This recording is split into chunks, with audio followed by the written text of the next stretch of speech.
45 minutes east of Lowell Park for Game 22 of the 2026 Cape Cod Baseball League season. The Cotuit Kettleers pregame show here at Eldredge Park, the Kets and Orleans Firebirds. I'm your host, Carson Mercier, soon to be joined by Liam Ervin and Brooke Killgore, our producer, Adriana Leone, along with us as well. Behind home plate, stationed just a little bit to the left. All right, so the Kettleers coming into today, 7-12-2, fourth place in the West Division. As for the Orleans Firebirds, 6-15, last place in a stacked East Division, the only team with a losing record. Yesterday, the Kettleers were able to win a baseball game. Back-to-back wins for the Kettleers, just the second time that the Kets had done that all year long. And it didn't always look like they were going to be able to get it done. An 8-4 victory, but they trailed 3-0 after the first frame of action. Wow, that was a big bug. Adam McKelvey got the start. He gave up 6 hits, 3 runs, ended up striking out 4 batters, but really settled in after that first inning. He was fantastic. The offense did its job as well with 12 hits, including Noah Coy hitting a 3-run homer, the first home run of his campaign in 2026, and the first home run hit by a Kettleer at Lowell Park on the year. That powered the Kettleers' offense, a 4-run fourth inning. That'd be all that the Kets would need. Again, trailed by 3 in the first inning, but battled back and got the win. It was Luke Smyers getting the win. He was great. He pitched 3 innings, gave up just 2 hits, was scoreless, struck out 2 as well, but more about him in a little bit. The offense was clicking on all cylinders. A big win over the Harwich Mariners, in which the Kets have had their woes against. The team that steals a ton of bases in the Mariners.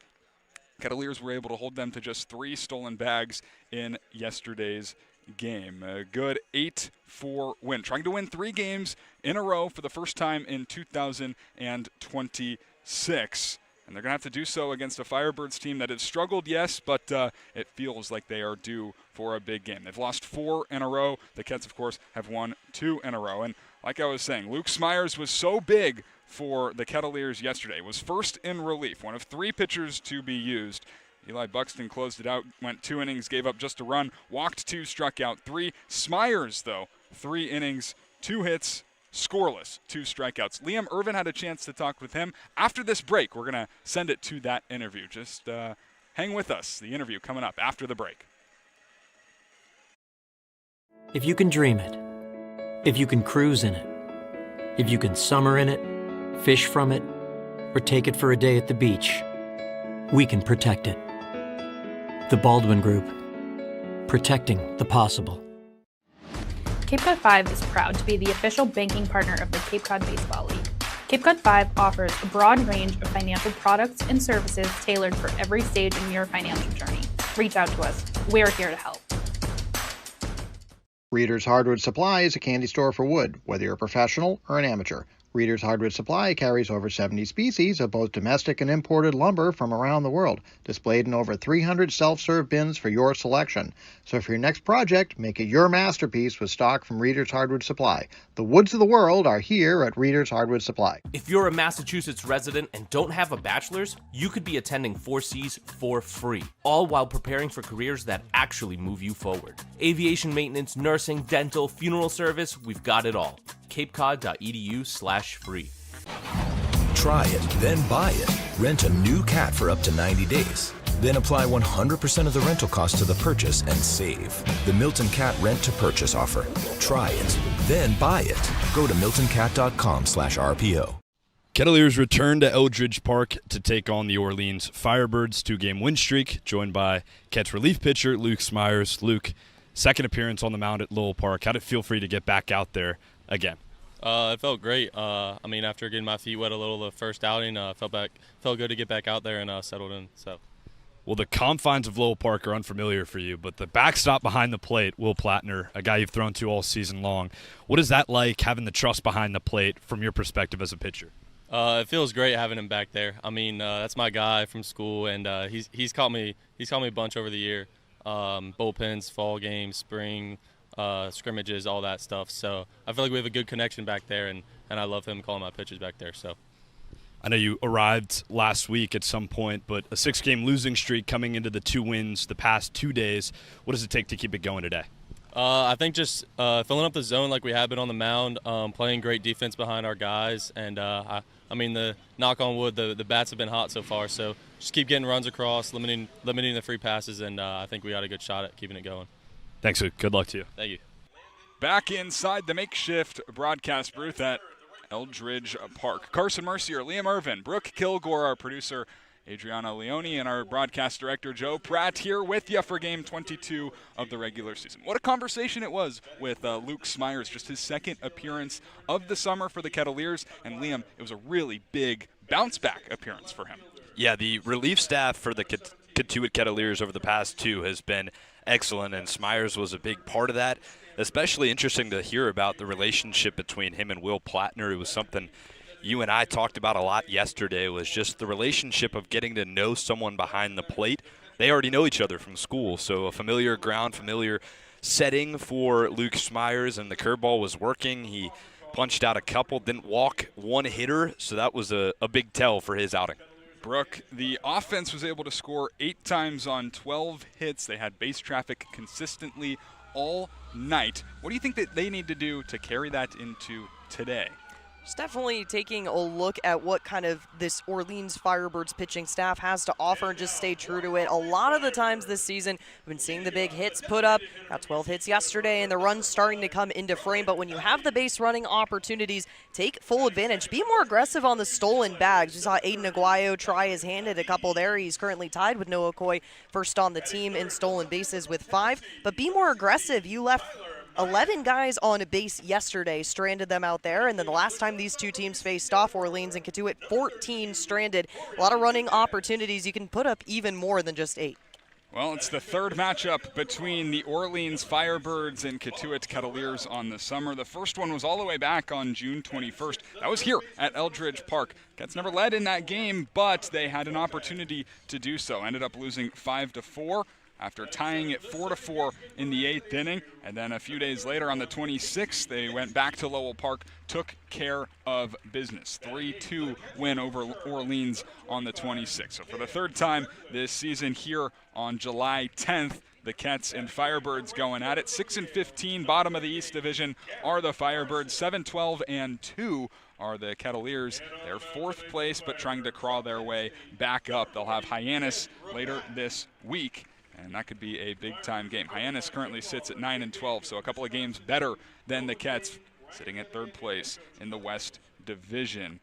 And should be a fun matchup between the 2 teams as the sun is getting ready to set. There will be lights here at Eldredge Park, just about ready for the national anthem at Eldredge Park. And we are about ready to go. Liam, this is an Orleans team that offensively has been challenged over the last week or so. Yeah, absolutely. They've been hitters 1 through 4 really slumping a lot. They're 0.94 in batting average, and they're past 139 at-bats. Kind of feels like there's a time soon that they're going to break out. Hopefully for the Kettleers, it's not tonight. Starting pitchers and lineups coming up when we come back after the national anthem here on Cape League TV.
Ladies and gentlemen, boys and girls, please rise and remove your caps for the singing of the national anthem. Tonight's singers are the cast from the Academy of Performing Arts of the cast of Jungle Book. The Jungle Book musical opens July 10th, which is tonight, at the Academy of Performing Arts in Orleans and runs Fridays and Saturdays only at 10 a.m. through August 1st. Get your tickets at academyplayhouse.org.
First pitch scheduled for just 3 minutes from now. And back inside the broadcast booth, Carson, Mercier, Liam Ervin, and Brooke, Killgore. Let's dive into starting lineups. First for head coach Rob Cooper's Kettleers.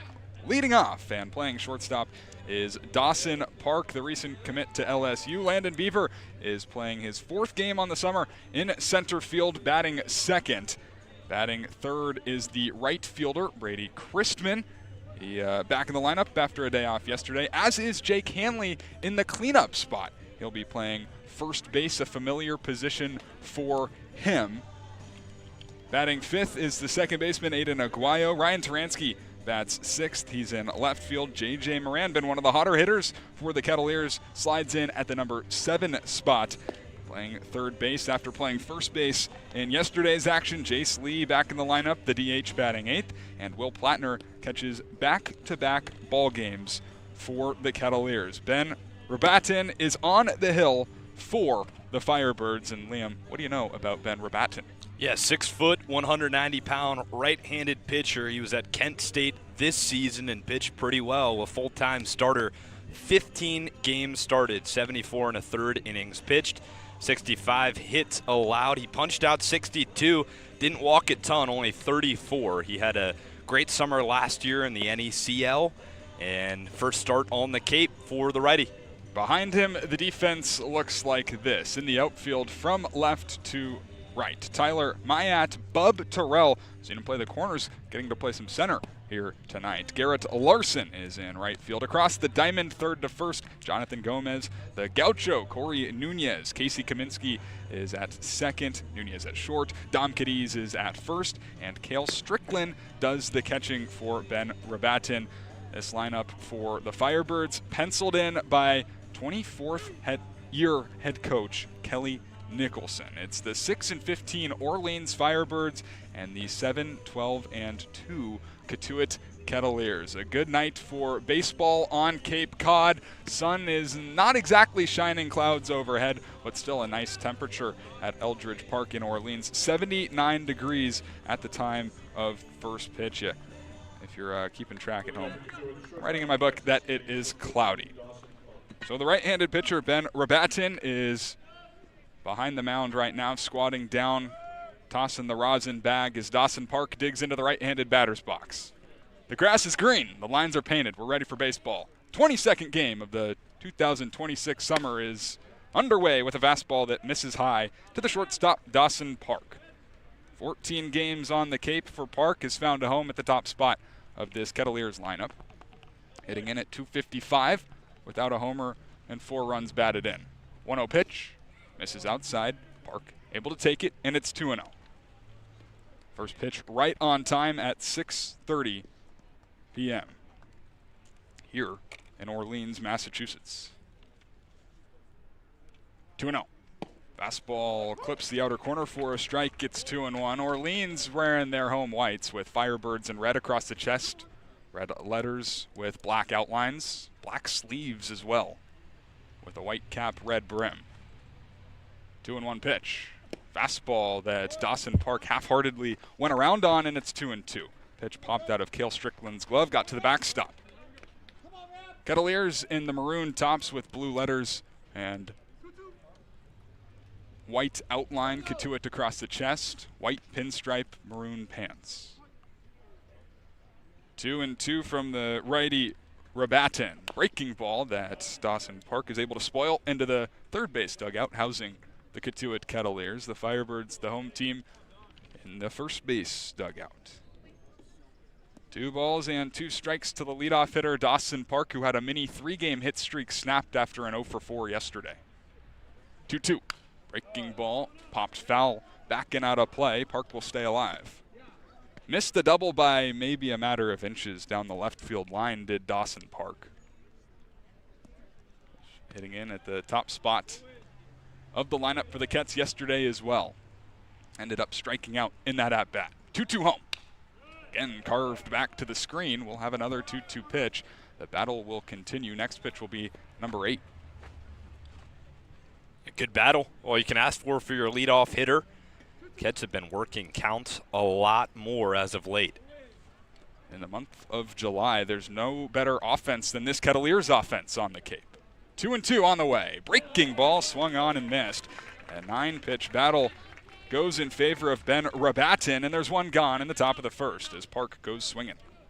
Do all that you can ask for from your leadoff guy, like Liam just mentioned. He'll head back and give Brady Chrisman a little bit of advice. Landon Beaver will now take the slot, one of the lefty batters in today's game, batting second hole. The center field out of the University of Alabama, Birmingham yesterday. Had a 2 RBI single to get things going. Struck out in another appearance, so looking to do a little bit more damage today. Left-handed hitting center fielder swings through a fastball up and out of the zone, 0-1.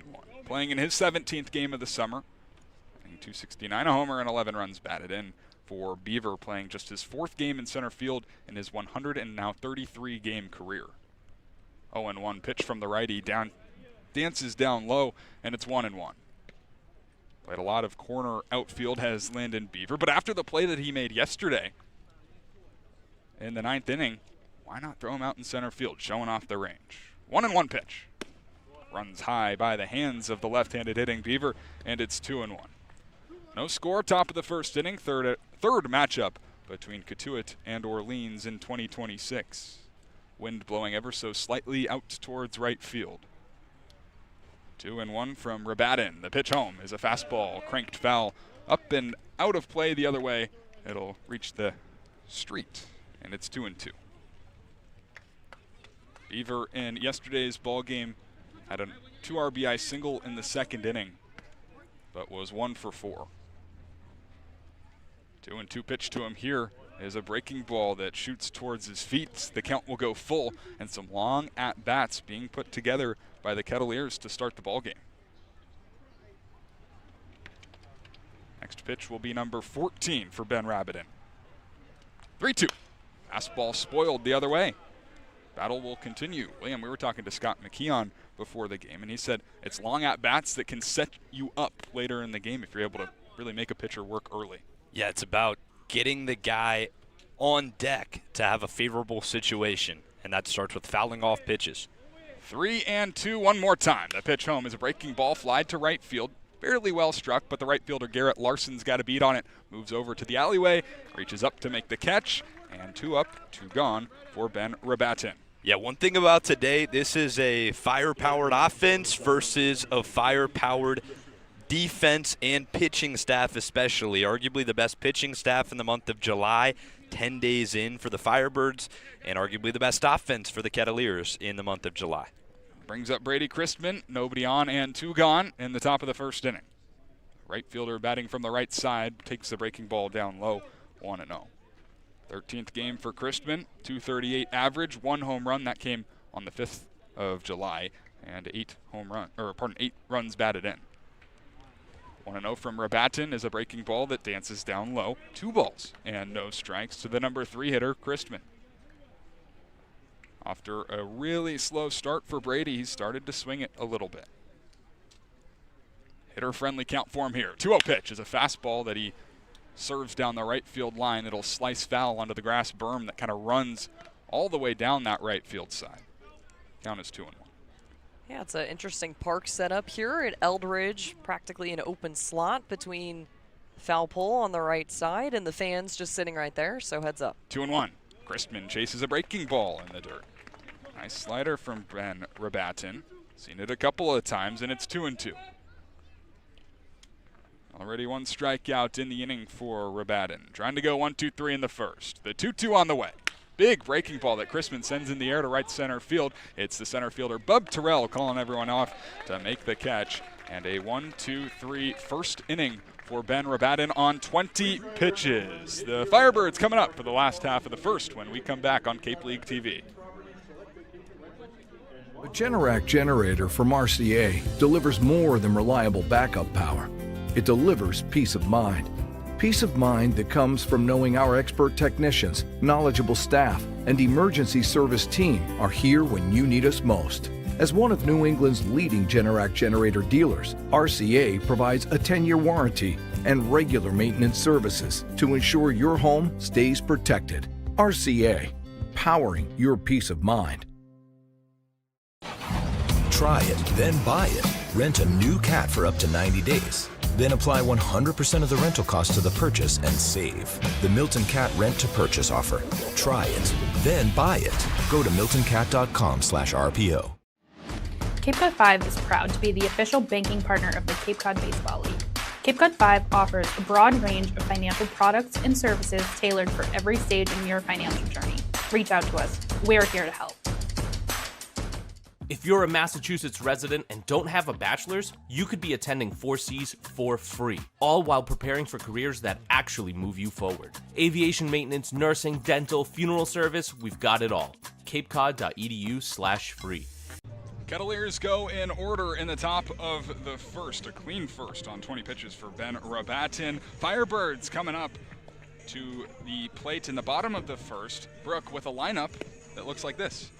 Taking it away here, batting first for the Orleans Firebirds, you have Rowan Kelly, today's designated hitter. The Gaucho out of UC Santa Barbara is riding an 0-10 streak so far in the past couple of games, looking to break things here. Dominic Cadiz, the first baseman out of UCLA. He'll see a counterpart at second base in Aiden Aguayo, so 2 former teammates meeting each other in the third hole. Tyler Myatt, the left fielder out of Walter State Community College. Following cleanup hitter, Corey Nunez, Bub Terrell, Jonathan Gomez, Casey Kaminsky, Kale Strickland, and cleaning things up there, Garrett Larson in the ninth. They're going to be going up against the southpaw Jacob Burnham, who is making his second appearance of the summer. Liam, his first one was a little bit rough, but we did see flashes of some good stuff from the Boston College kid. Yeah, big-time starter on the Firebirds side in the collegiate level, and Burnham is the same as well. He started 6 games this year for Boston College. You're absolutely right. His last appearance wasn't his best. 2 innings pitched, 4 hits. He gave up a homer on his first inning of relief, but maybe a start gets you a fresh outing today. 9.00 ERA. Knows that he has better stuff than that. It was supposed to be Will Plattner catching him, but right now behind the dish is actually Jesse DiMaggio.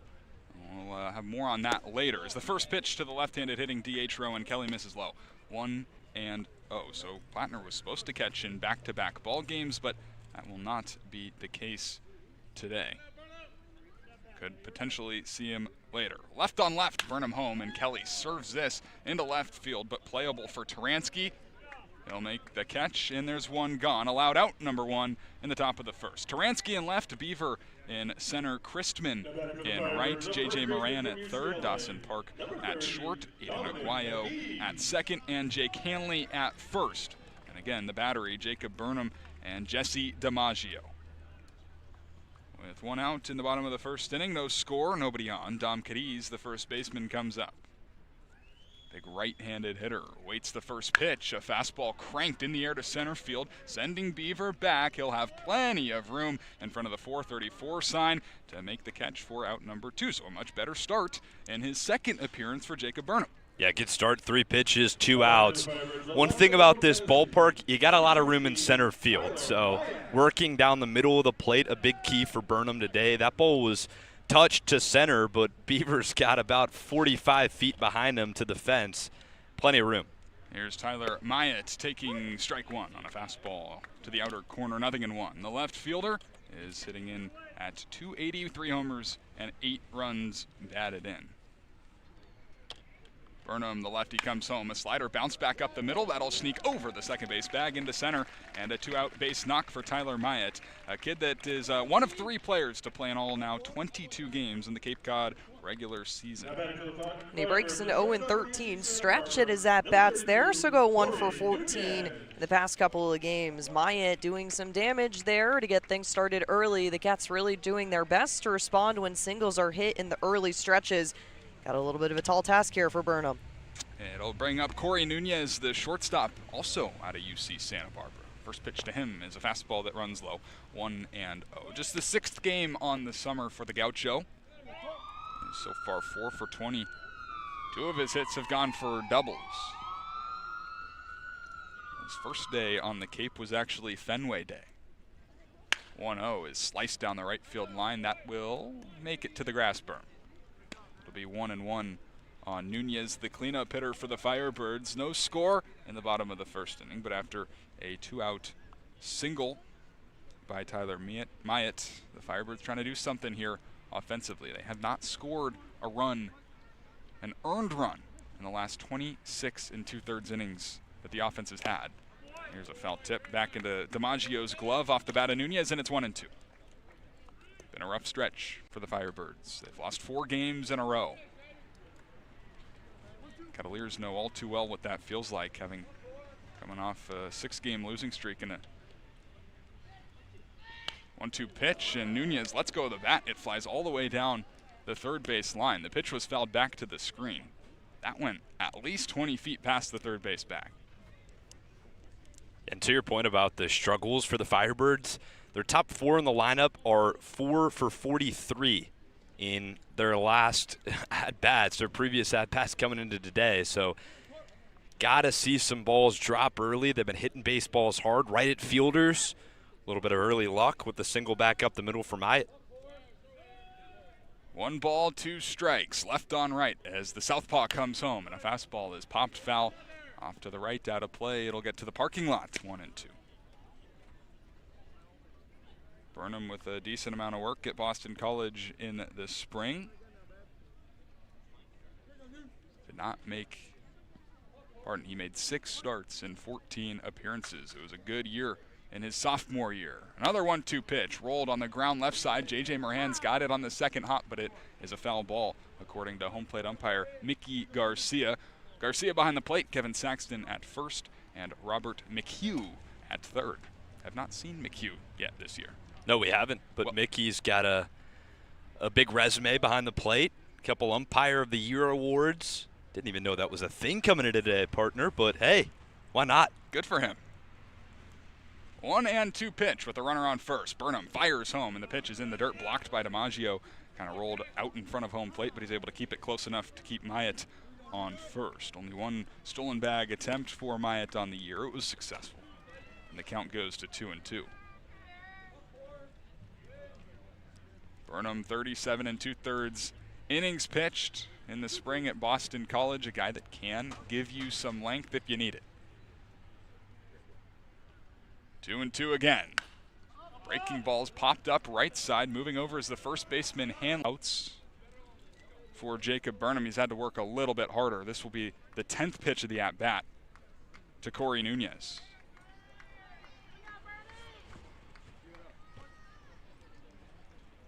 Two balls, 2 strikes, 2 outs, runner on first. Tiny lead for Myatt. Pitch home, breaking ball, rolled to the left side. It'll get outside the third base bag. Another foul ball, and we will continue this battle. What a battle for Nunez. Even again, kind of like Park in the leadoff spot, first inning facing a new arm. Get to spoil some pitches. That's a win regardless of the result of this at-bat. Dangerous Bub Terrell waits on deck. Lefty Burnham set at the belt. Pitch home is smashed in the air to center field. That drops down in front of the center fielder, Landon Beaver. So back-to-back 2-out base hits for the Firebirds. Corey Nunez works an 11-pitch single to set the table for Bub Terrell in the bottom of the first. Well, like Liam said, doesn't matter the result of that at-bat, but it comes out a victory. You put up back-to-back singles against a guy who had 2 outs on the board going into that pitch that he tossed against Tyler Myatt. Corey Nunez getting things set with another single. You got 2 runners on. Cotuit has to do as much damage to minimize the damage as much as possible here. Myatt off second, Nunez off first. 2 outs in the left-handed hitting. Bub Terrell standing in, swinging at a first pitch breaking ball, rolling it over to the right side. Aguayo scoops it up, throws to first, and ends the inning. So Jacob Burnham able to bear down, took 3 pitches to get the first 2 outs, then back-to-back singles by Myatt and Nunez. But the Firebirds leave 2 on the bases and do not score. No score after 1 between Cotuit and Orleans here on Cape League TV. Proudly serving Cape Cod, Plymouth, and the South Shore since 1927, Paul J. Cazault & Sons are here to solve your roofing, siding, or gutter needs. They also offer window replacement, rotten trim repair, deck resurfacing, and many other exterior improvements. Get in touch with the experts at Cazault Roofing and Siding by calling 508-428-1177 or head to their website at cazault.com. That's CAZEAULT.com.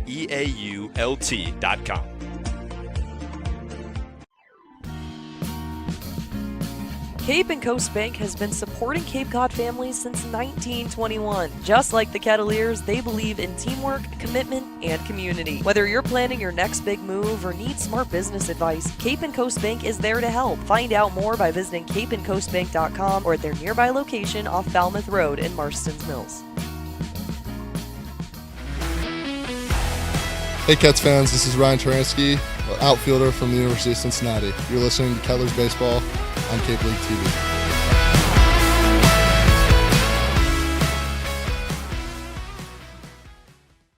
Jake Hanley, Aiden Aguayo, Ryan Taransky scheduled to bat in the top of the second. No score through 1 inning of play between Cotuit and Orleans, the third matchup between the two in 2026. It's Ben Rabatin back to work for his second inning after a 20-pitch 1-2-3 first inning.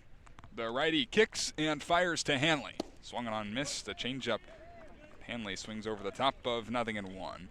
15th game for Hanley. .96 on the batting average. Team leader in home runs with 3. He's also got 8 runs batted in. 0-1. Fastball misses outside. 1-1. The first baseman, Jake Hanley, is hit the ball hard multiple times during this little drought that he's got going on right now. But right into defender's gloves as he swings through a breaking ball there. Make it 1-2.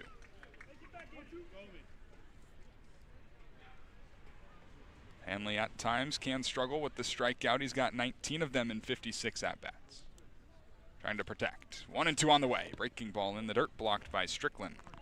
But Hanley not swinging, and the count evens 2-2. 20 pitches, 14 strikes in the first inning for Rabatin. 2-2. Fastball way high. Count is full. Second most innings pitched by a Golden Flash in the spring for Rabatin. Through 74 1/3 at Kent State. Payoff pitch here. Misses high, ball 4. A leadoff walk for the Kettleers, and they've got their first base runner. Hey, look, Jake Hanley has been super unlucky at the plate. He's hit a couple baseballs hard. It's a result-based business, so ultimately, he's been frustrated the past couple of games. But sometimes all it takes is a good at-bat. That's one right there. Free pass, runner heads down to first base, a walk, nobody out to start off the top of the second. Brings up Aiden Aguayo, the right-handed hitting second baseman. First pitch to him is a fastball that clips the top part of the strike zone. 0-1. Yesterday's action for the Cats offense started in the second inning as well with a leadoff walk of J.J. Moran. 0-1 pitch. Rabatin home, and a fastball's popped up right side. It'll reach the grass berm. 0-2. At that point, the Kets were trailing 3-0. Scored 3 times in the bottom of the second inning to tie it up. Here, they'd be trying to take the lead in the top of the second.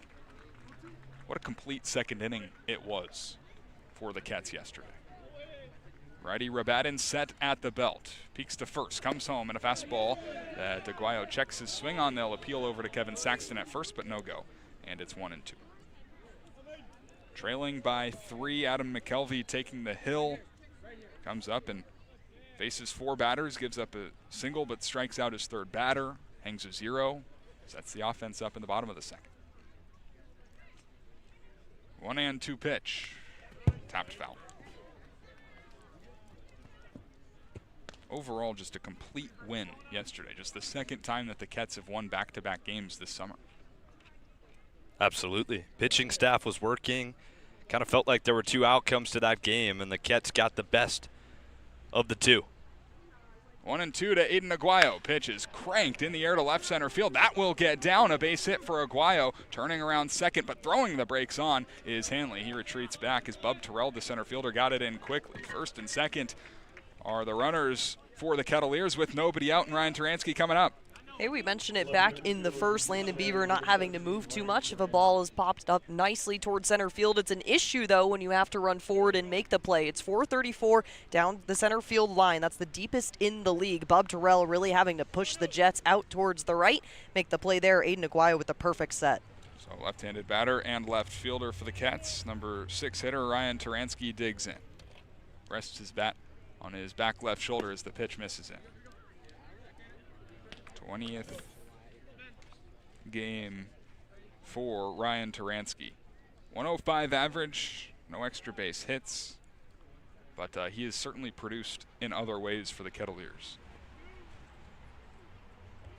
1-0 from the righty. Fastball popped up over our heads. It'll reach the street behind us, and the count is 1-1. He's walked 16 times in 38 at-bats, has Ryan Taransky. That's the most walks on the Cape this summer. Yeah, tied for a CCBL high. He's patient. He went after that one. 1-1 count, trying to do some damage in a runners on first and second situation. Hanley off second, Aguayo off first. Nobody out in the top of the second. Rabatin set and ready. Taransky squares the bunt, drops it down right back to Rabatin. He bounces off the mound. His only play is to first. It's close, but Taransky is out. It'll be a sacrifice bunt pushing Hanley to third, Aguayo to second, and the table is set for J.J. Moran. Hey, really good baseball. Really good baseball. Taransky might have been safe at first base, honestly, but a close play, bang, bang, doesn't matter. You move the runners to second and third. There's one out. You get a hot guy up at the plate and J.J. Moran and a chance to push across the first run of the ball game. Small baseball, love it. J.J. Moran is 8 for his last 16 with 3 doubles. Batting with 2 in scoring position, 1 out in the top of the second. Rabatin home, breaking ball, swung on and missed, nothing in 1. Numbers overall for JJ, 294 average, no homers, 5 runs batted in. But all of a sudden has been one of the best for the Cats. Kettleers trying to crack through in the top of the second. Rabatin home, breaking ball misses high. We've seen Moran at times this summer struggle with that breaking ball down and away. Goes after it the first pitch this time. Been the big adjustment, right? Spoiling pitches and 2 strike counts. He's only got 1 here. Goal is to put the ball in play. 1-1 pitch. Rabatin set and ready. Pitch on the way. Misses low. 2 balls and a strike. JJ's only walked 3 times this summer, but one of those was in the second inning that started the rally. Also had 3 hits in that ball game. Went 3 for 4. 3 runs scored in that 8-4 win over Harwich. 2 balls, a strike. Rabatin from the stretch, swung on and missed. Slider that J.J. Moran could not lay off, and it's 2-2. It's a situation where a lot of Kettleers bats have faced the 2-strike count, as Liam just mentioned yesterday. J.J. Moran doing everything he could. He had a walk with 1 on and a double with a single yesterday. Ben Rabatin trying to bear down in his first appearance on the Cape in 2026. Fastball, swing and a miss, top of the zone. blows it by J.J. Moran. That's the second out in the second inning, and second strikeout for Ben Rabatin. All right, well, a second chance to get a run across right here for Jace Lee, but traditionally against the Firebirds, Kets have struggled to push runs across. Entering tonight in the 2 contests prior, 6 for 28 were the Kets with runners in scoring position. Jace Lee stands in. He's hit in 3 straight ball games. Did not play yesterday. First pitch to him is a breaking ball down and out that he spits on. Numbers are starting to creep up for the outfielder today in the DH spot, hitting 8th in the lineup. .162 on the batting average, no homers, 7 runs batted in.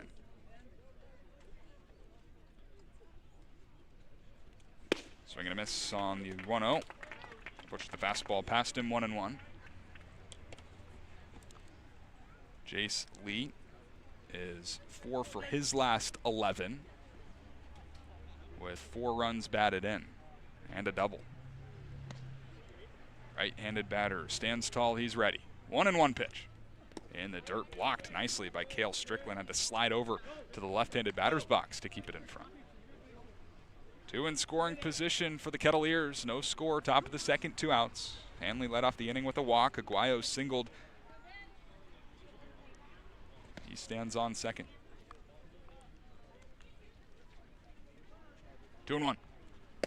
Lee takes high and tight. Had to get his hands out of the way of a fastball. 3 balls and a strike with Jesse DiMaggio waiting on deck.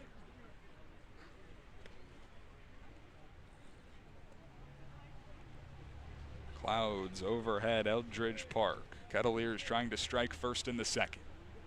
The pitch is right down the middle for a strike. Make it 3-2. Rabatin froze Lee with a breaking ball.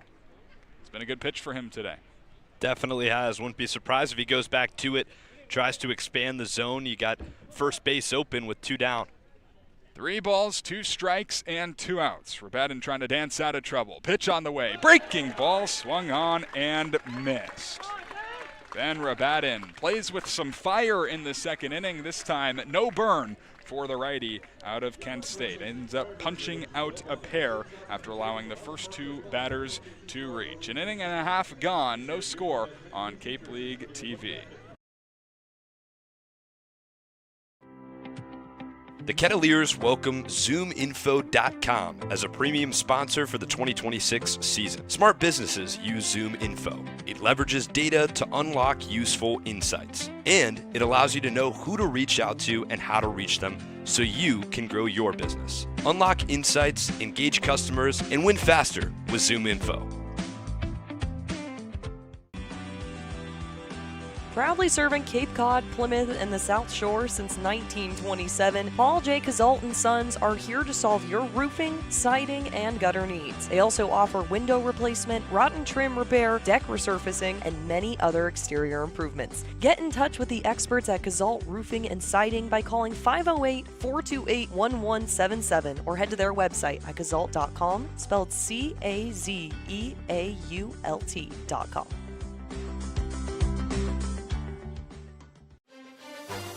Hey Kets fans, this is Brady Chrisman, catcher and outfield from Mississippi State.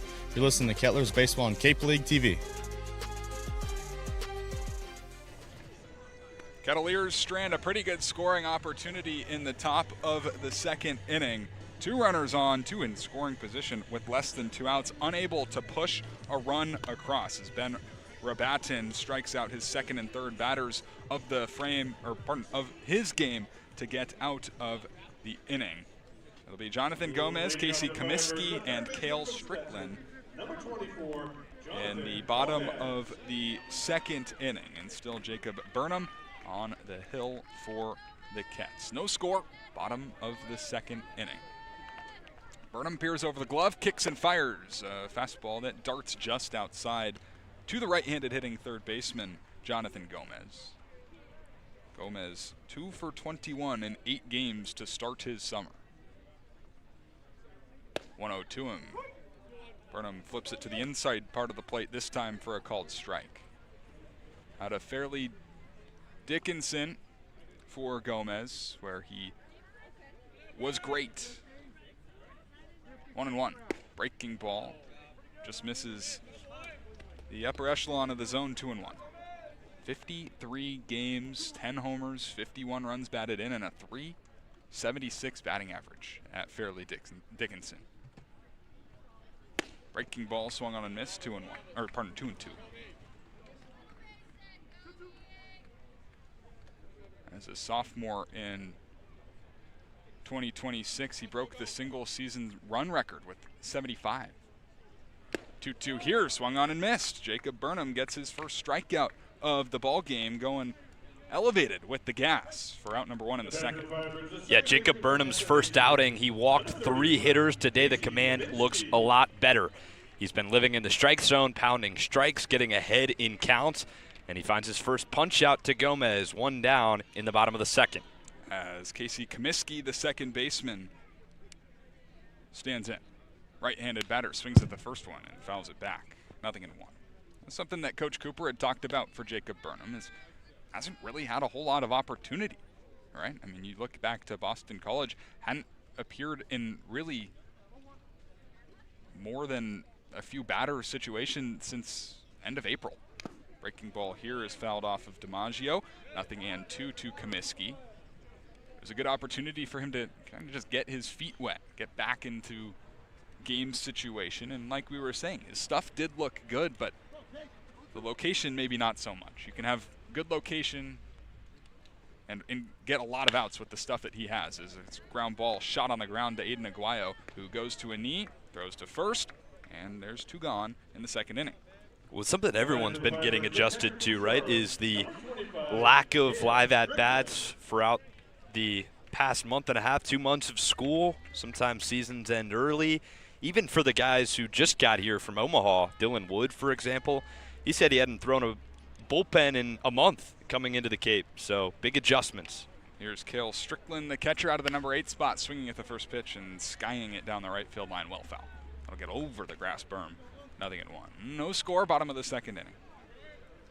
It's just about getting back into the rhythm, and Dylan Wood, one of those guys, like you said, it's going to be fun once he really does get into that rhythm. 0-1 pitch, misses low, 1-1. The same for Jacob Burnham, who did have a lot of success at Boston College.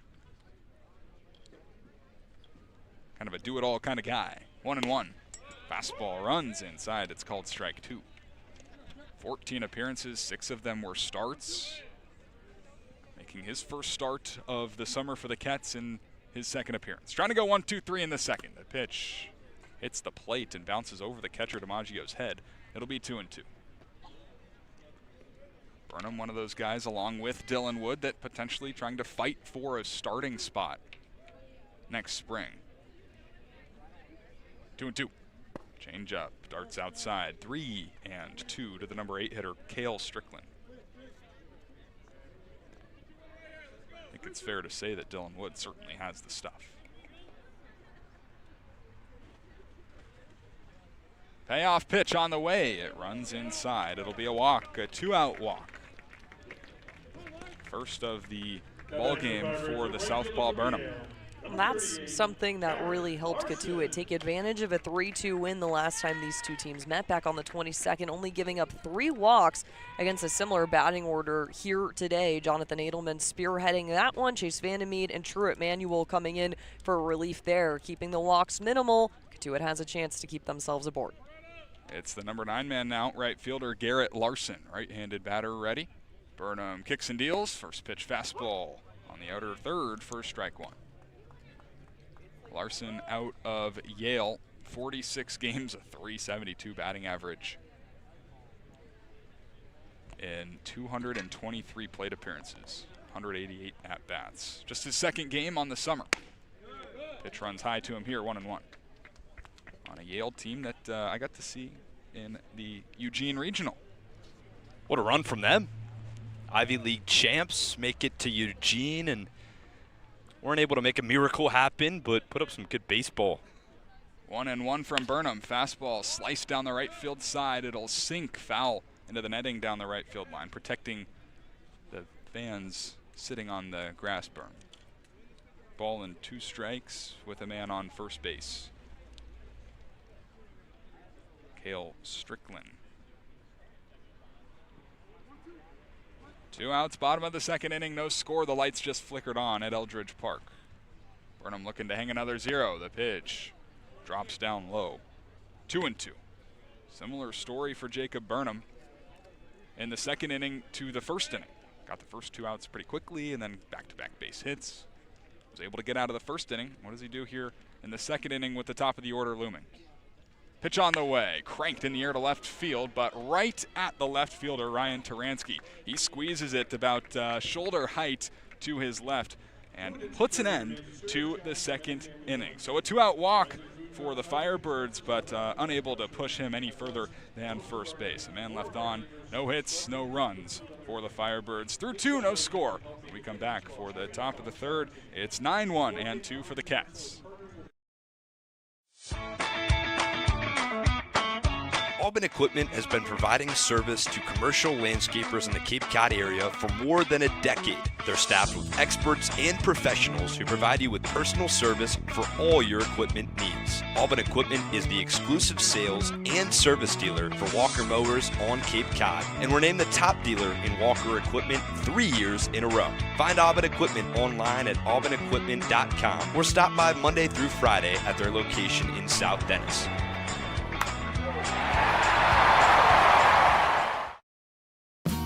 The Kettleers welcome ZoomInfo.com as a premier sponsor for the 2026 season. Smart businesses use ZoomInfo. It leverages data to unlock useful insights, and it allows you to know who to reach out to and how to reach them so you can grow your business. Unlock insights, engage customers, and win faster with ZoomInfo.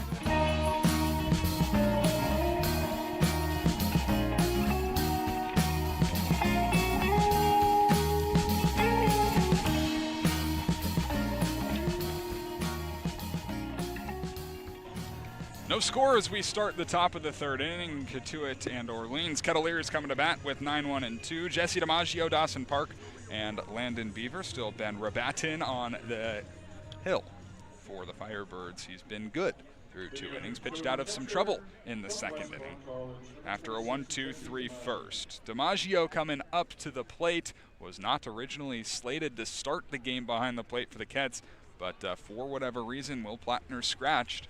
And DiMaggio got the start, his 14th game of the summer. Righty Rabatin fires. First pitch promptly swinging is DiMaggio, but right on the ground to Corey Nunez. The solid fielding shortstop throws over to first base, and Rabatin has 1 out on 1 pitch to start the third. Again, Jesse DiMaggio a little late, but it's the same play that we're used to seeing. A big swing coming on the first pitch that he will see, grounds that into a 6-3. But again, quick outs, giving another chance for the leadoff batter in Dawson Park to see one more pitch. So far this game, Kettleers batters have faced off against 46 now. Here's Dawson Park, who saw 8 of those pitches against Ben Rabatin in his first at-bat to start the ball game. Right-handed shortstop ready. First pitch coming. Misses low. 1-0. An 8-pitch K for Dawson Park. Fouled off 3 pitches in a row at one point after being ahead 2-0. 1-0 to him here. Fastball darts outside. 2-0.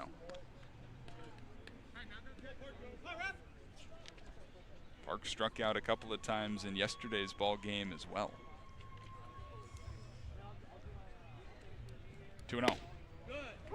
A cookie down the middle that Park watches go by. 2-1. No score, top of the third inning with nobody on base. Ben Rabatin, the righty, fires a breaking ball that did not break at all, and it's 3-1. So the breaking ball hasn't worked for a strike yet, but it has worked for a swing and miss pitch. So I think the adjustment's going to be made for Kets hitters, second time through the lineup. 3-1 on the way. Fastball popped up on the infield, heading in our direction towards the third base dugout. Catcher Strickland moving over, and it's the third baseman, Jonathan Gomez, who can't make the catch up against the railing. It'll be a foul ball. He stepped out of play, is what home plate umpire Mickey Garcia is saying. We couldn't see it, so we're just going to have to trust Mickey. Yeah, out of our vision, we've got a kind of blocked view of the left field line, but It seemed like he stepped out of play. Pretty clear call. Kelly Nicholson does not argue it. The Orleans manager. Players on the field would like to have that. So it is 3-2. Pitch coming. Breaking ball down low. Ball 4. Second walk by Rabatin. First time Dawson Park reaches, and it's good to see a Kett lay off that pitch because Rabatin's got some swing and miss on it. Hey, you got a good ball doesn't lie situation. Falls foul. Dawson Park taking advantage of a walk count, and the Kettleers so far this season, in terms of batting overall, the 4th most walks as an offense, 101 on the league. So standing in left side, Landon Beaver, the center fielder. But Dawson Park taking a small lead off first. Rabatin will check on him. Not going anywhere. He is 3 for 4 on the year. Some good wheels for the shortstop out of Texas State, committed to LSU recently.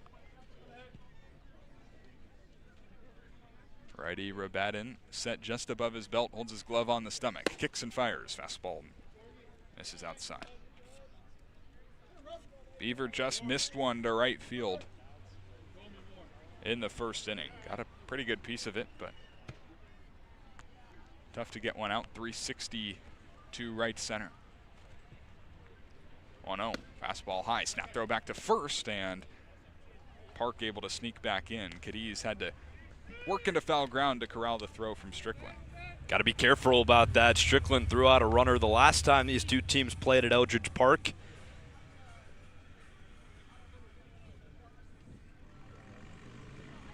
Two and 0.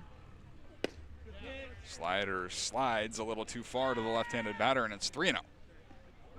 Kettleers have kind of been trying to steal a little bit more as of late, but still towards the bottom in terms of stolen bases.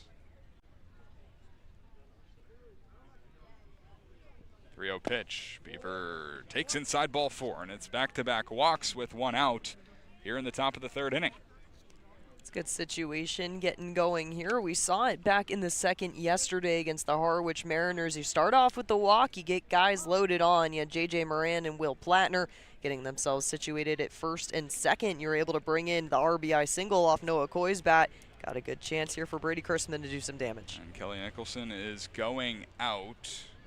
Looks like he's made the motion to the bullpen. A right-hander coming on for the Firebirds after back-to-back walks in the 3rd inning by Ben Rabatin, his 3rd of the day. We're going to step aside through the pitching change, new arm and more when we come back on Cape League TV. It's an experience they'll never forget. That's what our Kettleers clinics are all about. Kids ages 6 to 18 will have the opportunity to learn the fundamentals of baseball and the importance of sportsmanship from some of the top college baseball players in the country. Youth baseball clinics begin the week of June 22nd and end the week of July 20th, and sessions are held from 9 to 11:30 each day. The advanced baseball clinics run from July 27th to the 31st. Head to the Kettleers website for more information.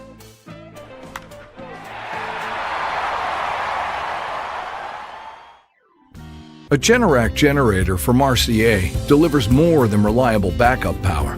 It delivers peace of mind. Peace of mind that comes from knowing our expert technicians, knowledgeable staff, and emergency service team are here when you need us most. As one of New England's leading Generac generator dealers, RCA provides a 10-year warranty and regular maintenance services to ensure your home stays protected. RCA, powering your peace of mind. Hey Cotuit fans, this is Jackson Yarberry, right-handed pitcher from Indiana University. This is your home for the Kettleers baseball all summer long. Catch all the action from Lowell Park and on the road right here in the Cape League TV.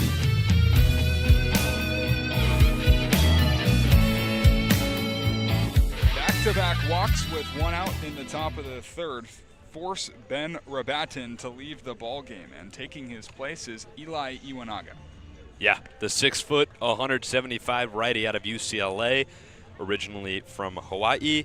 He's a guy who's seen the Kettleers before, but it was for a 1-out situation. One thing about Kelly Nicholson, manager for the Firebirds, he is not afraid to go to the bullpen. He saw some trouble in the situation, back-to-back walks for his first-time starter. You go to the pen immediately, and Iwanaga comes in. He's gotten banged around a little bit in his outing so far, 8.59 ERA.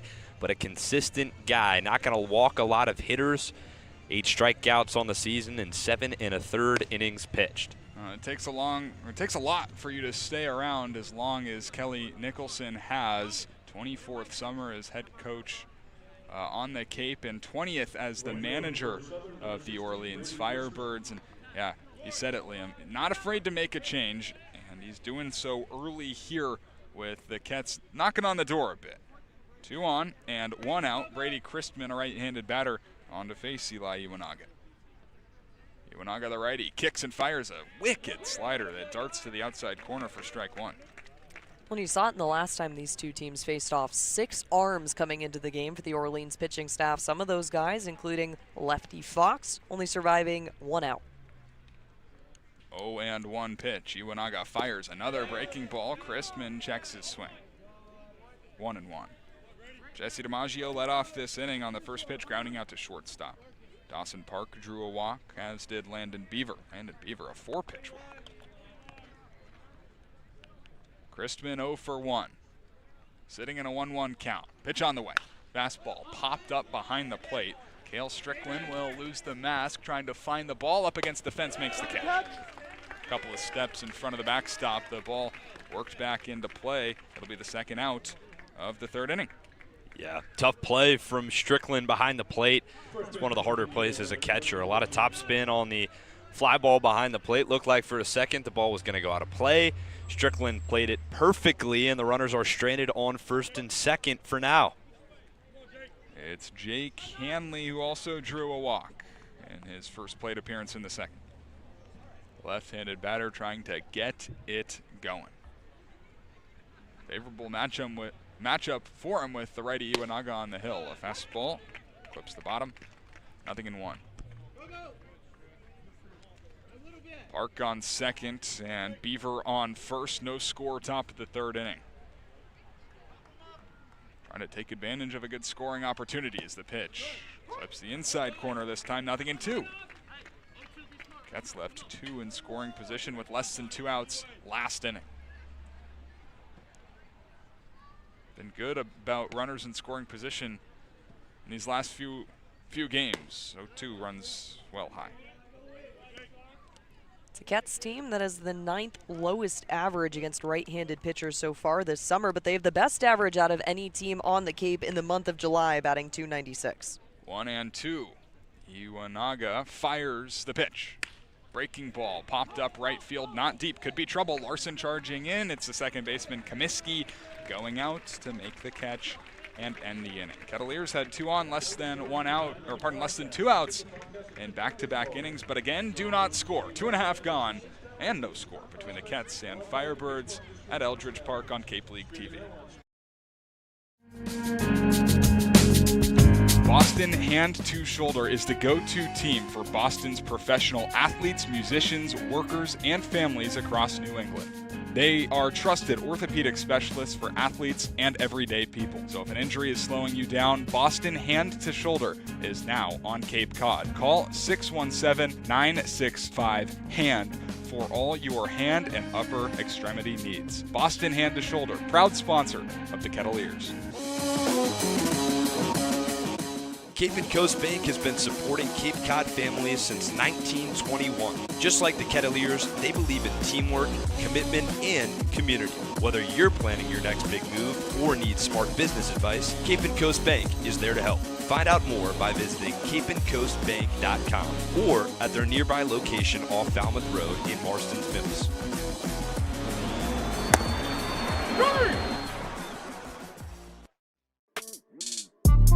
Hey Cotuit fans, this is Jesse DiMaggio. I'm a catcher.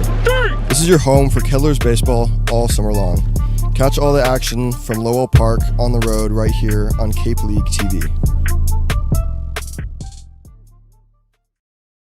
No score as we start to the bottom of the 3rd inning. Jacob Burnham has worked through the Orleans Firebirds relatively effectively his first time through, allowing just a couple of hits and a walk. He gets to the top of the order for the 2nd time here in the 3rd inning. Rowan Kelly, Dom Cadiz, Tyler Myatt. Lights have turned on, and a much better 2nd appearance for Jacob Burnham as a Cotuit Kettleer. First pitch of the frame is a breaking ball that dances to the zone, 0-1.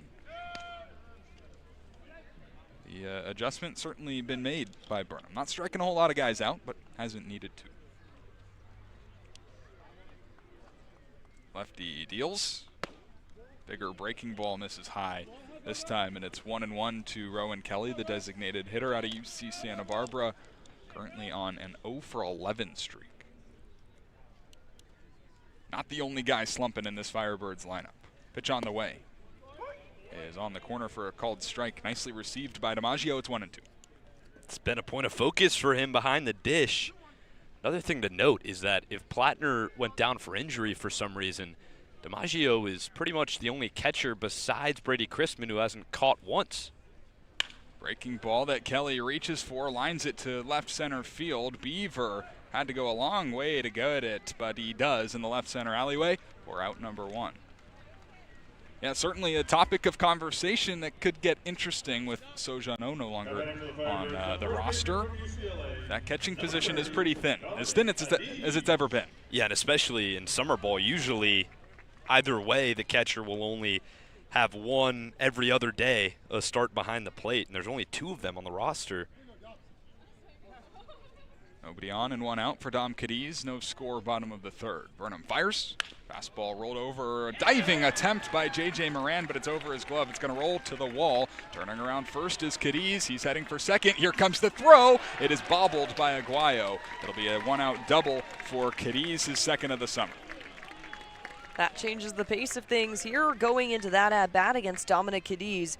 Had Burnham tossing at least 4 straight first pitch strikes to get things going. Didn't have a single one against Wareham in 2 innings pitched. It's a bit of a different situation. You strike quick, you don't get that strike on the board for the Orleans batting staff.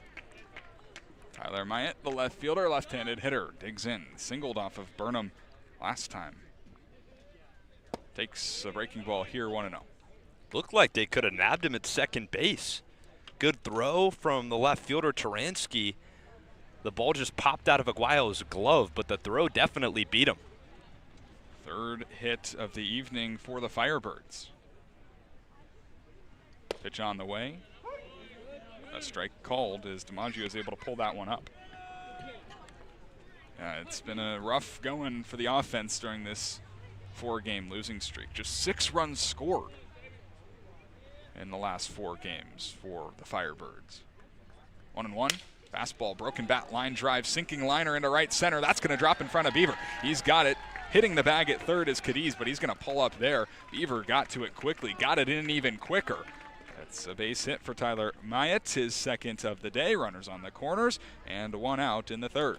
Yeah, so hey, this hitting order for the Firebirds has been lackluster as of late, but it felt like only a matter of time before things were going to get clicking, and it seems like they found it today. That'll warrant a Coach Curtin mound visit. That base hit in the 1st inning by Tyler Myatt broke an 0-for-13. A couple of singles for him today, and he is 2 for 2. Could be a big-time opportunity here for Jacob Burnham with runners on the corners and 1 out, with another Gaucho Corey Nunez coming up. It was an 11-pitch single for him last time. Home plate umpire Mickey Garcia is going to go out there and break up this mound visit. Curtin back to the 3rd base dugout. Starting pitching been solid for the Kettleers as of late. 4 innings out of their last 4 starters.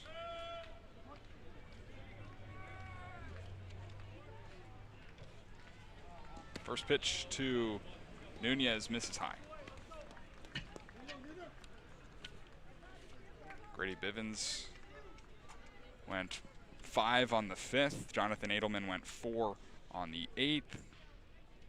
McKelvey with 4 yesterday. Pitch on the way, misses low. 2-0 to the shortstop Nunez, who's 1 for 1, and a big-time scoring opportunity for the Firebirds. Just 1 out in the inning. No score, bottom of the 3rd. Burnham set, peeks to first, pitch home. At the knees for a strike, gets 2-1.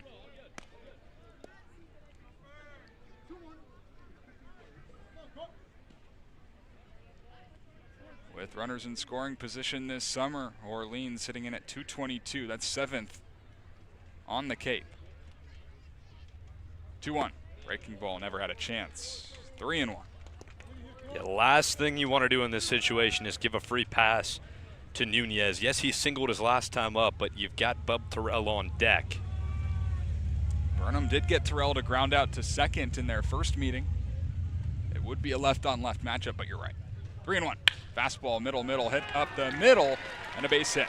Run's going to come home to score for the Firebirds as they take a 1-0 lead. It's an RBI single for Corey Nunez, his second hit of the day, third RBI of the summer. We saw Dominic Cadiz take full advantage of a third line going along the left, and there you go. Corey Nunez takes full advantage of that middle infield area that has been so disastrous so far, and that's where a lot of these singles have been landing. Landon Beaver pulled way back in between Dawson Park and Naden Aguayo. It's no man's land, and he got a first run scored. For the dangerous Bub Terrell, who takes this time outside 1-0, was swinging at the first pitch in his first at-bat that ended the first inning with a couple of runners on. 1-0 now, Firebirds in the bottom of the third with Mayet off second and Nunez off first. The left-on-left matchup for Burnham. Pitch home. Fastball does not miss by much, but maybe a little bit outside, and it's 2-0. Landon Dahl warming in the bullpen, bases with runners on first and second, and Bub Terrell up. Might be a last hitter situation.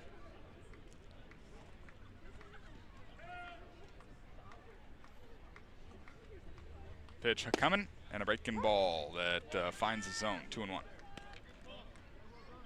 Terrell had such a monster year at Auburn. Hit a double in the meeting, the first meeting between Cotuit and Orleans, and it was one of those swings that just made you say, wow. 2-1, Burnham home. Breaking ball tapped off of DiMaggio behind the plate. A nice job by the southpaw to get back into this at-bat. Now 2-2 from 2-0. Yeah, it's a big hack right there from Bub Terrell. He rolled over his first time up, though, and that, in this situation, would lead to a double play. Terrell hit 16 homers in his sophomore spring at Auburn. 2 so far on the Cape. 2-2. Breaking ball again. Gets him to roll over to the right side. Aguayo gloves it, goes to first, and ends the inning. Or pardon, no, gets the second out. Both runners will advance, though. No double play on the 4-3 ground out. Back-to-back 4-3 plays against Bub Terrell, who was extremely patient in that recent at-bat against Kettleers so far. The Kettleers pitching staff, I should say, last time had one at-bat where he really went 2 for 2 and had the strikeout. Otherwise, he's a big swinging guy, had the ability to send someone on second home all the way around, and that would be Dominic Cadiz. He's a lot more patient and then grounds out into a 4-3. Looked like Jacob Burnham was trying to fight his way for more of a leash here, but Rob Cooper on the mound calling to the bullpen. Threw 42 pitches his last time, will depart throwing 54 in his second appearance, but all in all, much better. New pitcher coming in. We're going to have all his information for you when we come back. In the bottom of the third, it's 1-0 Firebirds.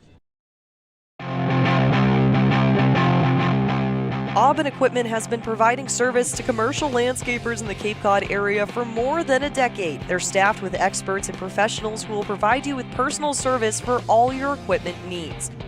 Aubin Equipment is the exclusive sales and service dealer for Walker mowers on Cape Cod, and we're named the top dealer in Walker equipment 3 years in a row. Find Aubin Equipment online at aubinequipment.com or stop by Monday through Friday at their location in South Dennis.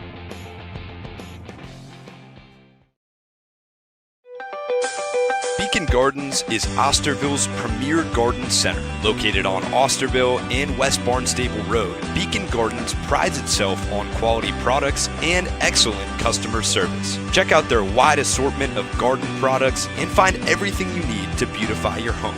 Beacon Gardens, Osterville's premier garden center. Try it, then buy it. Rent a new cat for up to 90 days. Then apply 100% of the rental cost to the purchase and save. The Milton Cat Rent to Purchase offer. Try it, then buy it. Go to miltoncat.com/RPO. Hey Cats fans, this is Noah Coy, shortstop from Notre Dame. You're listening to Kettleers Baseball on Cape League TV. 1-0 Firebirds with an opportunity to add on. Runners on second and third, and 2 outs with Jonathan Gomez ready to work against the new southpaw, Landon Dahl. And another lefty to add to your bullpen. Cotuit Kettleers in need of them, the 6'3", 200 sophomore coming out of Massillon, Ohio. Played for Marshall for back-to-back years. He did not play his freshman year, saw 38 2/3 innings pitched with a 7.68 ERA to get things going. This will be his first game as a Cotuit Kettleer. His first pitch as a Kettleer is a fastball, swung on and missed. A firm one right by the bat of Jonathan Gomez, the third baseman, who is 0 for 1 with a strikeout. That's how you get things going. Burnham retired there, tossed a couple of first pitch strikes that would lead to ground outs and at least 1 walk. You get things going here. Got 2 outs on the board. 0-1 pitch. Lefty kicks and fires. This one darts away, 1-1. So Jacob Burnham gave up 3 consecutive base hits, a double to Dom Cadiz, a single to Tyler Myatt, and a single to Corey Nunez, really the end of the line, but did able to get Bub Terrell to ground out to second for the second time today. 1-1. Check swing on a pitch that is called a strike by home plate umpire Mickey Garcia, and it's 1-2. Tyler Myatt, the runner on third. Corey Nunez, the runner on second. A 4-game losing streak right now for the Firebirds. A lot of lack of offense, but they've got some here in the third trying to capitalize. 1-2. Landon Dahl set and ready. The big southpaw from the stretch. Pitch home. Fastball hit him. Gomez got it right on his hip, and the bases will be loaded. It's a tough situation. You come in, toss a 1-2 count to get things started, and your first pitch as a Cotuit Kettleer, and suddenly a hit-by-pitch situation loads the bases. The Cats with 2 outs on the board are no stranger, seeing tight situations with 2 outs. A gloomy situation right now for the Kettleers with the bases loaded, 2 outs, and Casey Comiskey coming up. Clouds overhead as it's gotten dark at Eldredge Park. First pitch to the right-handed hitting second baseman, misses outside. 1-0 to Comiskey. Right now in the middle of a 3 for 31 streak.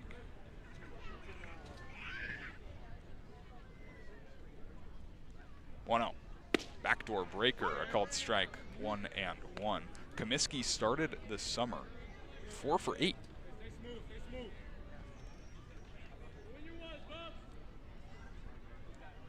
Hasn't been the same form since. 1-1 with the bases loaded. And a 1-0 lead for Orleans trying to tack on. Here's a breaking ball that did not break down enough, and it's 2-1. The runners on second and third will be held to the line of Jacob Burnham. Dahl responsible for the runner on first in his first appearance as a Kettleer. 2 balls and a strike. Southpaw fires a fastball that Comiskey can't catch up to, and it's 2-2. Good turnaround. You have the pass ball situation in your first at-bat of the season against Jonathan Gomez, and then you put up a nice 2-2 count, fighting your way back into this one to even things out. Bases loaded, 2 outs. A 2-strike pitch from Landon Dahl. Here it comes. Fastball that brushes Comiskey off the plate. The count will be full. Nowhere to put Casey Comiskey with Cale Strickland waiting in the on-deck circle. Myatt off third. Nunez off second. Gomez off first. Runners will be in motion. 3 balls, 2 strikes, and 2 outs. Here's the pitch home. Fastball, got him looking, strike 3. Landon Dahl able to escape the third inning. He hit a batter, but then he punches out Comiskey looking to end the third inning. 3 hits, 1 run, 3 left on. No errors in the last half of the third inning. 4th inning. When we come back, it'll be Liam Ervin taking you through the 6th on play-by-play.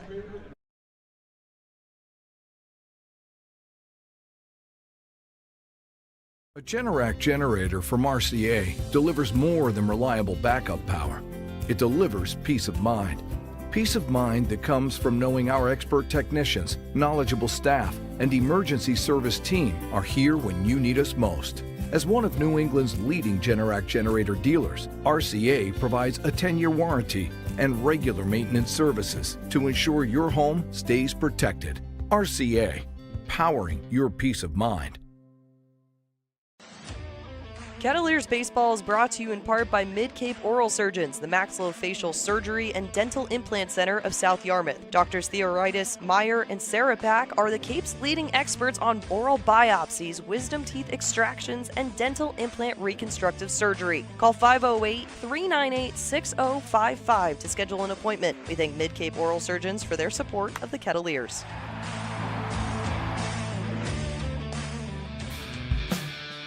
Cats fans, this is Chase Vandermeed, right-handed pitcher from Notre Dame, and we're grateful for all your support this summer. Let's get back to the ballpark on Cape League TV.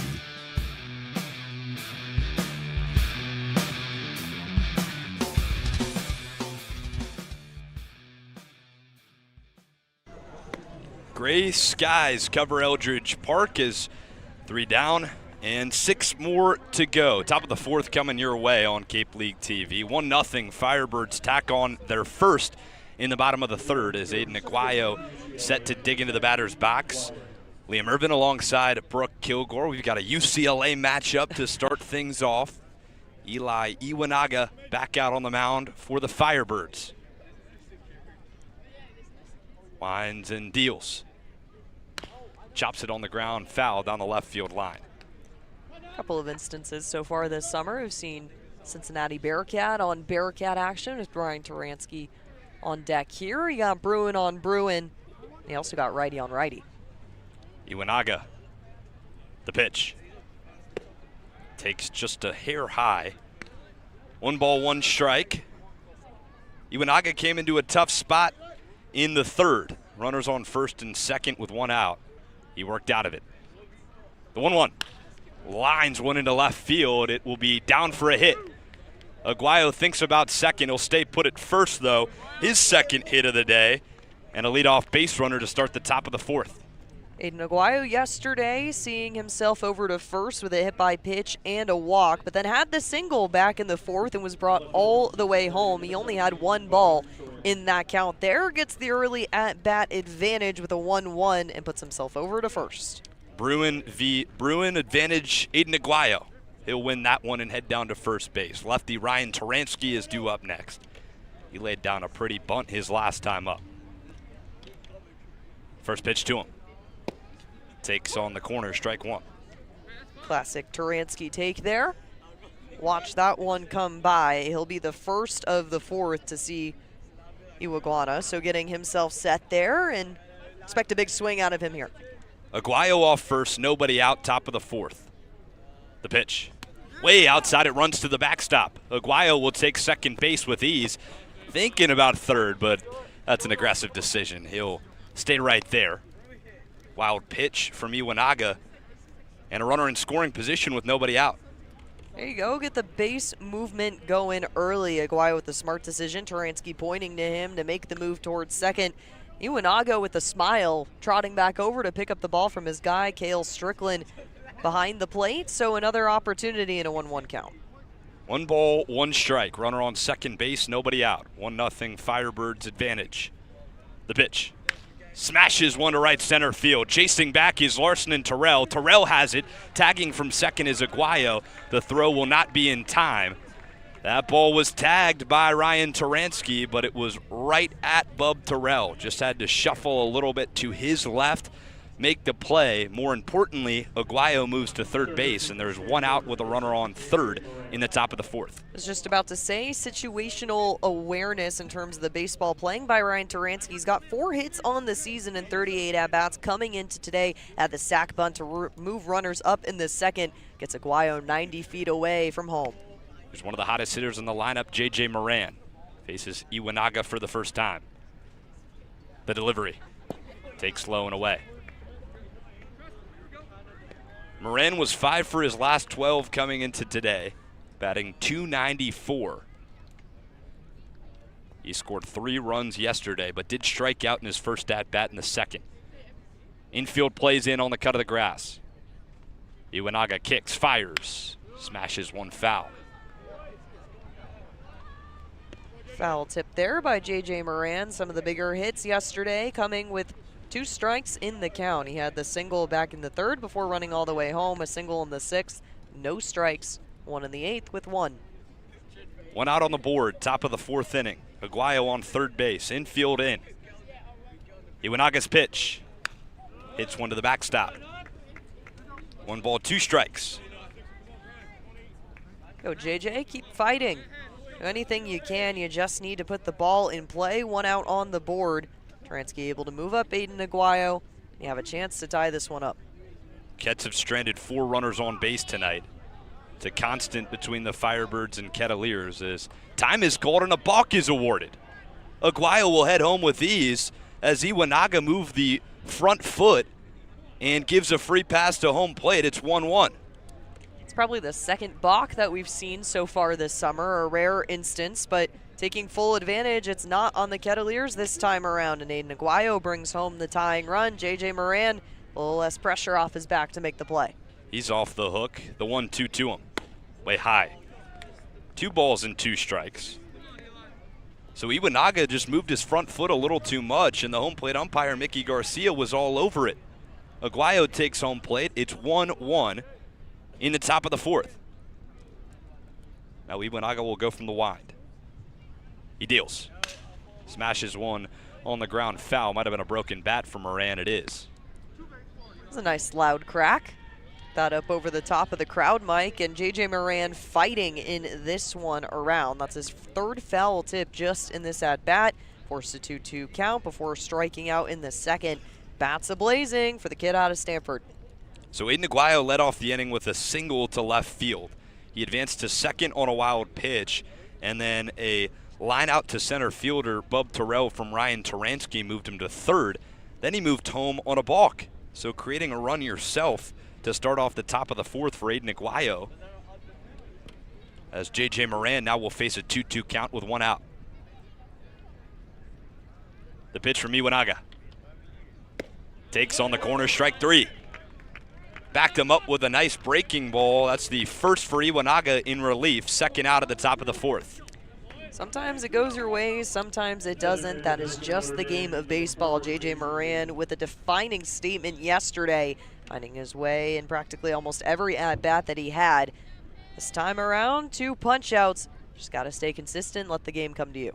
Jace Lee due up with 2 outs. We've got some weird weather conditions going on right now at Eldredge Park, as Iwanaga's pitch clips the zone for strike 1.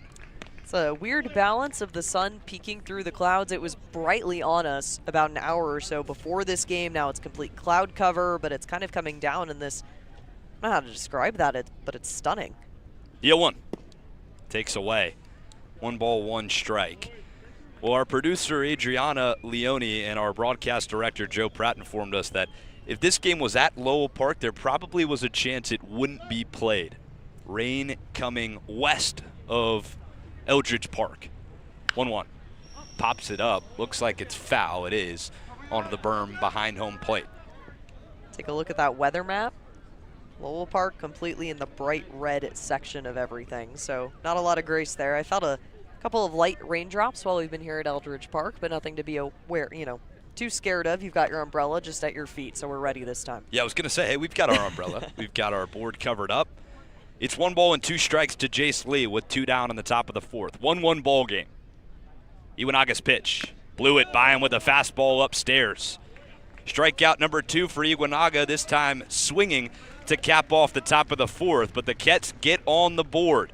Aiden Aguayo manufactures his own run. It's 1-1. We'll head to the bottom of the 4th on Cape League TV. If you can dream it, if you can cruise in it, if you can summer in it, fish from it, or take it for a day at the beach, we can protect it. The Baldwin Group. Protecting the possible. Cape Cod 5 is proud to be the official banking partner of the Cape Cod Baseball League. Cape Cod 5 offers a broad range of financial products and services tailored for every stage in your financial journey. Reach out to us. We're here to help. Reader's Hardwood Supply is a candy store for wood, whether you're a professional or an amateur. Reader's Hardwood Supply carries over 70 species of both domestic and imported lumber from around the world, displayed in over 300 self-serve bins for your selection. So for your next project, make it your masterpiece with stock from Reader's Hardwood Supply. The woods of the world are here at Reader's Hardwood Supply. If you're a Massachusetts resident and don't have a bachelor's, you could be attending 4Cs for free, all while preparing for careers that actually move you forward. Aviation maintenance, nursing, dental, funeral service, we've got it all. capecod.edu/free. Try it, then buy it. Rent a new cat for up to 90 days. Then apply 100% of the rental cost to the purchase and save. The Milton Cat Rent to Purchase offer. Try it, then buy it. Go to miltoncat.com/RPO.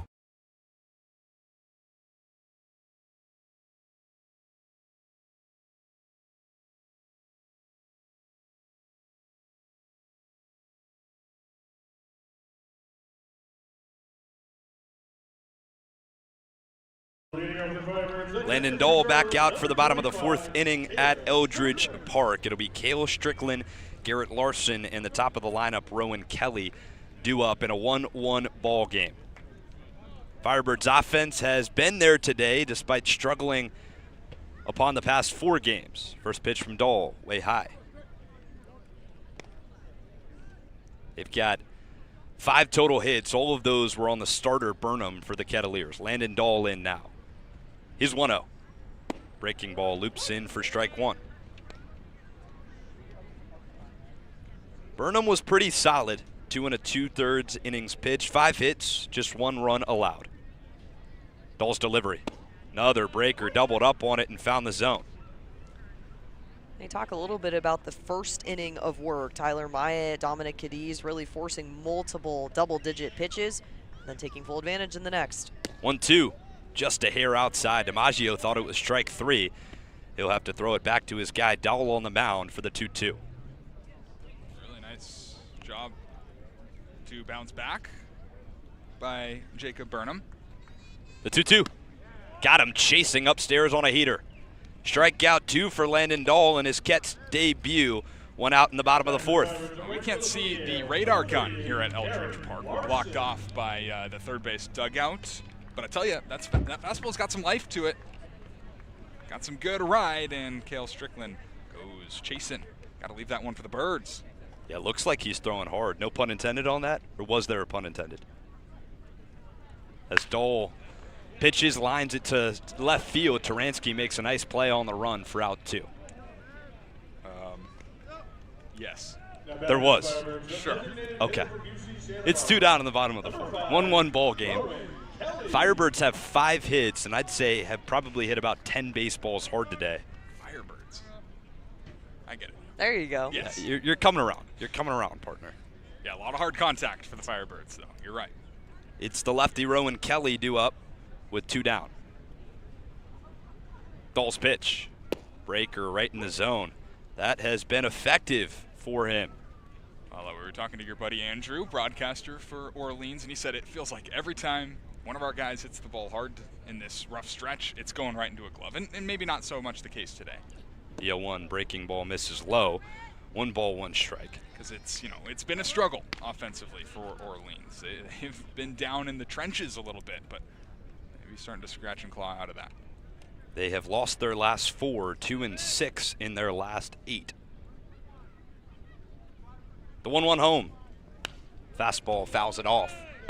It's the mesh netting to the right of our heads. It's a 1-2 count to Rowan Kelly with 2 down. Good ball player, Rowan Kelly. Remember that play he made, center field? That might have been the greatest play I've seen in my life, arguably. It's up there. He's 0 for 2 today, although lined out twice. He's 1-2, way high. Left with some battle scars then, did he? Yeah, he had his face was bleeding. Yeah, because some cuts on his face after running into the fence in center at Lowell Park.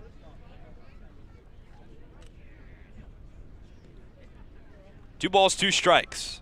Dole winds and fires. Breaking ball taps it off the end of the bat. It is just a hair foul, according to Kevin Saxton, who was all over it, the first base umpire. Kelly will retreat to the batter's box with 2 down in the bottom of the fourth. Would have been another sticky situation kind of play if that had been ruled fair. Jake Hanley did not have the approach on that one. It would have rolled Probably halfway down the foul line, advancing a double potentially for Rowan Kelly. Hanley laid out. It didn't matter as the ball rolled foul. It's 2 balls and 2 strikes. We'll do it over. Dahl kicks and delivers. Breaking ball, taps it off the end of the bat to Hanley. He'll move off the base. Flip to Dahl, a race to the bag. They got him. Landon Dahl fields his position well as Hanley had to move off the bag to make the play. A 3-1 ground out to cap off the end of the 4th. 1-2-3 inning for Landon Dahl, 1-1 ball game. Led at the top of the 5th at Eldredge Park. A Generac generator from RCA delivers more than reliable backup power. It delivers peace of mind. Peace of mind that comes from knowing our expert technicians, knowledgeable staff, and emergency service team are here when you need us most. As one of New England's leading Generac generator dealers, RCA provides a 10-year warranty and regular maintenance services to ensure your home stays protected. RCA, powering your peace of mind. Try it, then buy it. Rent a new cat for up to 90 days. Then apply 100% of the rental cost to the purchase and save. The Milton Cat Rent to Purchase offer. Try it, then buy it. Go to miltoncat.com/RPO. Cape Cod 5 is proud to be the official banking partner of the Cape Cod Baseball League. Cape Cod 5 offers a broad range of financial products and services tailored for every stage in your financial journey. Reach out to us. We're here to help. If you're a Massachusetts resident and don't have a bachelor's, you could be attending 4Cs for free, all while preparing for careers that actually move you forward. Aviation maintenance, nursing, dental, funeral service, we've got it all. capecod.edu/free. Kettleers won, Firebirds won at Eldredge Park, heading to the top of the 5th inning. Eli Iwanaga back out on the mound, the righty out of UCLA. Gave up 1 run in his last inning, but it wasn't a fault of his own. A wild pitch, a sacrifice fly, and then a balk. It'll be Jesse DiMaggio, Dawson Park, and Landon Beaver due up in the top of the 5th. And there's a lot to look at right now in the sky at Eldredge Park. Yeah, I was going to say, can I say something? I was walking to the restroom after the end of the 3rd inning. Looking back at the field, I had to take a picture because it's so beautiful. That grass berm with all the people on it and looking over in this beautiful sky right now. I mean, I'm going to take another picture. Do it right now. I'm going to. It's a 1-1 ball game. There's clouds all over the field, but there's a pocket past the berm in right field that is shining. First pitch, right down the middle for strike 1 to Jesse DiMaggio. Yeah, the clouds on the left of us look like it should be raining right now. To the right, though, looks like a sunny day on the Cape. The 0-1 to DiMaggio. Takes low. Love it. Love a good day like this. And the temperature's still mid-70s as the sun starts to set. Summer night. Love it. It was 78 degrees at first pitch at Eldredge Park. 1-1. Upstairs, a breaking ball that misses the zone. 75 right now. That, my friends, is awesome. Jesse DiMaggio grounded out to the shortstop his last time up. He's got Iwanaga for the first time. The pitch fouls it off. Just the contrast, too, with the lights almost directly in line with the sun starting to peek out on the right side. It's honestly a little hard to track the foul ball that Jesse DiMaggio just sent. Yeah, well, the lights are on also, but it kind of feels like you don't need the lights with the sunshine. They'll stay on for the remainder of today. 2-2 home. Pops it up, foul again. DiMaggio will hang on for another pitch. I gotta love a good Jesse DiMaggio at bat. Doesn't swing through a whole lot. Maybe one of the longer at bats he's had all summer. He also doesn't get cheated. No. He takes big swings at the plate. 2 balls, 2 strikes. The pitch lines it right back up the middle off the glove of the shortstop Nunez and into center field. A base hit from DiMaggio. He wins the battle after fouling off a pair. And it's a single to start off the top of the 5th for the Kets offense. He was struggling, right? 2 for 21 to start, but since has got on just an absolute tear. It's his 11th hit. Batting average going to be right around 250. Was not originally supposed to start this ball game, but has come in and hit a ball hard to short his first time, and then hit a ball hard again to short. This time it sneaks through. Good for you, Jesse. It's Dawson Park back to the top of the lineup. The pitch. Breaking ball loops in for strike one. Nobody out in the top of the 5th inning at Eldredge Park. It's a 1-1 ball game. Firebirds got on the board first. Ketts answered back in the 4th. Iwanaga back to first base, checking on DiMaggio. He is a catcher, but he does have 1 stolen base on the season, unlike his catcher counterpart, Will Plattner. Park's 0 for 1 today, struck out and walked. The 0-1 to him. Smacks one to right field, chasing back, and then in is Larson. Has a beat on it and grabs it for the first out. A little jam shot out there to right field. Had the good swing, fooled Larson, started back, had to race in. Dawson Park now 0 for 2 with a walk in the ball game. He's got a little jammed on that one. DiMaggio will stay put at first base with 1 out. Landon Beaver, the lefty center fielder tonight for the Kettleers, will dig into the box. Beaver's 0 for 1. He walked his last time up, though. The pitch. Off the end of the bat into center field. Dying quickly for Bub Terrell, who chases in and catches it for the second out. Well, after the leadoff single, nice little long at-bat by Jesse DiMaggio. You would have liked a little bit more than 2 quick outs, 2 quick flyouts. Trying to retake the, or not retake, but take the lead. Tough. And you got to keep the line moving. Brady Chrisman next. 3 pitches, 2 outs for the top 2 hitters in the Ketts lineup. Iwanaga's pitch takes outside. Did Chrisman. This is officially the first time through the order. This will be the 2nd time for the Ketts seeing Iwanaga. Chrisman was the first batter he faced in relief. 1 ball, no strikes. DiMaggio off first base, 2 down. Winds and deals. Smacks one back up the middle. Positioned perfectly was Comiskey. He'll take it the easy way to the bag, a foot race, and he wins it. Fielder's choice to cap off the 5th. A single from DiMaggio, but nothing to show for it for the Ketts offense. No runs, 1 hit, no errors, and 1 left on base. It's a 1-1 ball game. We'll head to the bottom of the 5th at Eldredge Park. Proudly serving Cape Cod, Plymouth, and the South Shore since 1927, Paul J. Cazault & Sons are here to solve your roofing, siding, or gutter needs. They also offer window replacement, rotten trim repair, deck resurfacing, and many other exterior improvements. Get in touch with the experts at Cazault Roofing and Siding by calling 508-428-1177 or head to their website at cazault.com. That's CAZEAULT.com.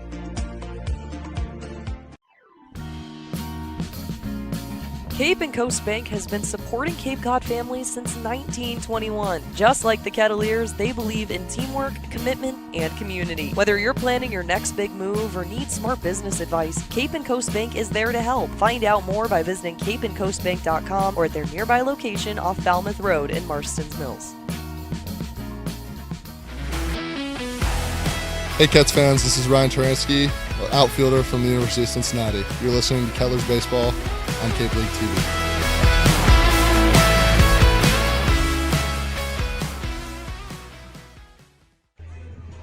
Back and forth go the Ketts and Firebirds at Eldredge Park, bottom of the 5th inning, and it's a 1-1 ball game. Landon Dahl returns back out to the mound, and there's some defensive switches for the Kettleers. Aiden Aguayo will move to shortstop, and Noah Coy heads in for Dawson Park. He'll be at second base. That is a promising sign for the Kettleers offense, considering Coy's last 2 days. Yeah, well, yesterday, solid, right? Solid performance, 4 for 4, 3-run homer.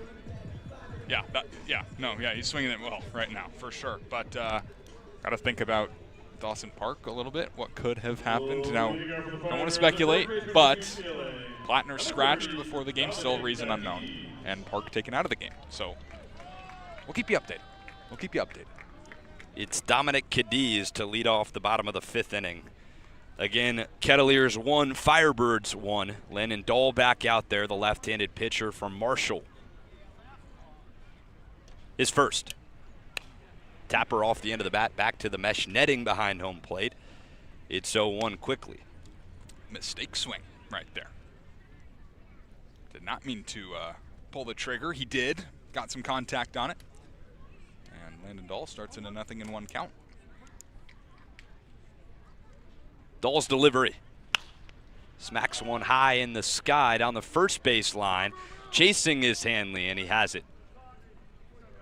Yeah, that one was scraping the sky here at Eldredge Park, but nice job by Hanley, staring up into what can be a tough lighting right now. Yeah, scraping the beautiful, but might be vision-wise a little difficult in the sky.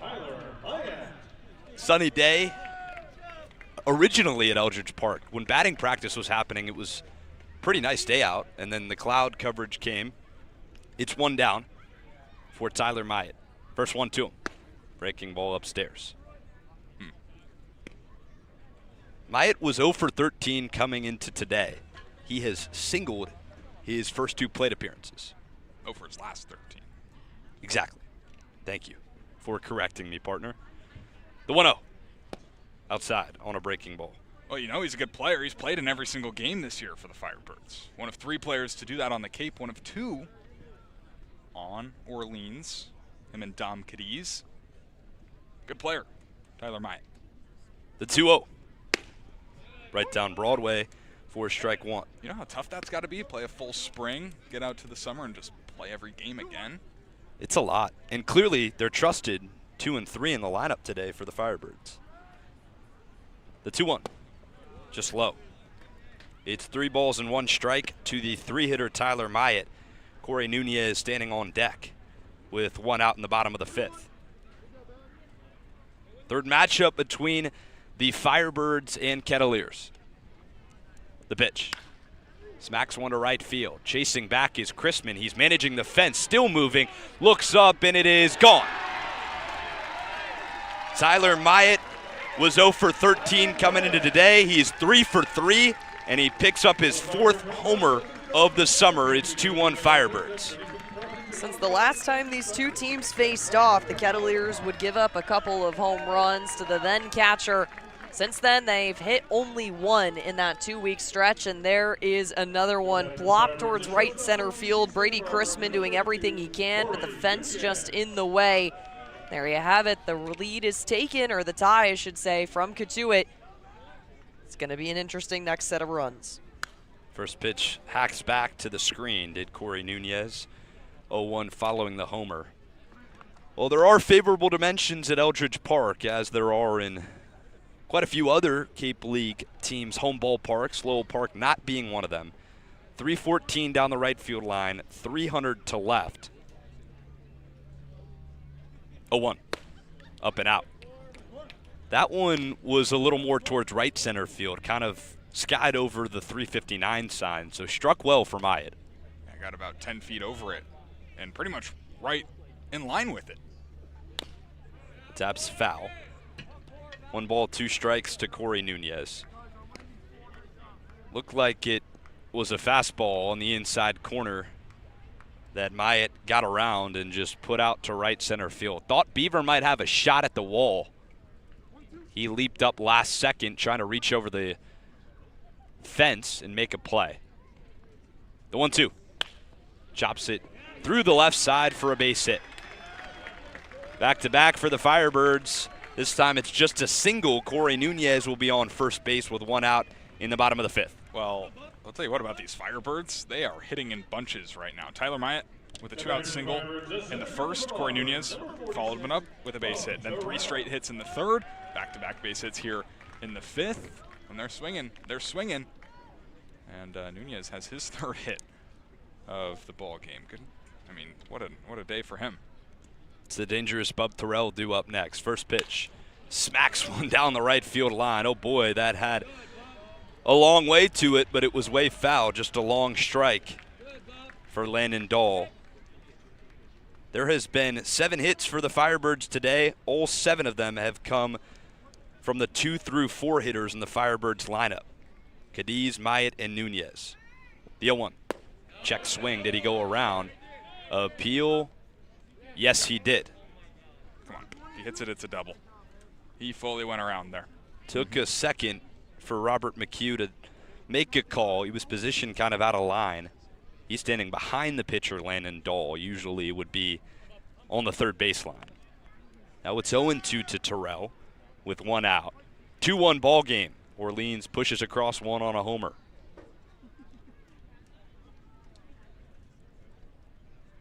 Dahl, long pause on the mound. His pitch.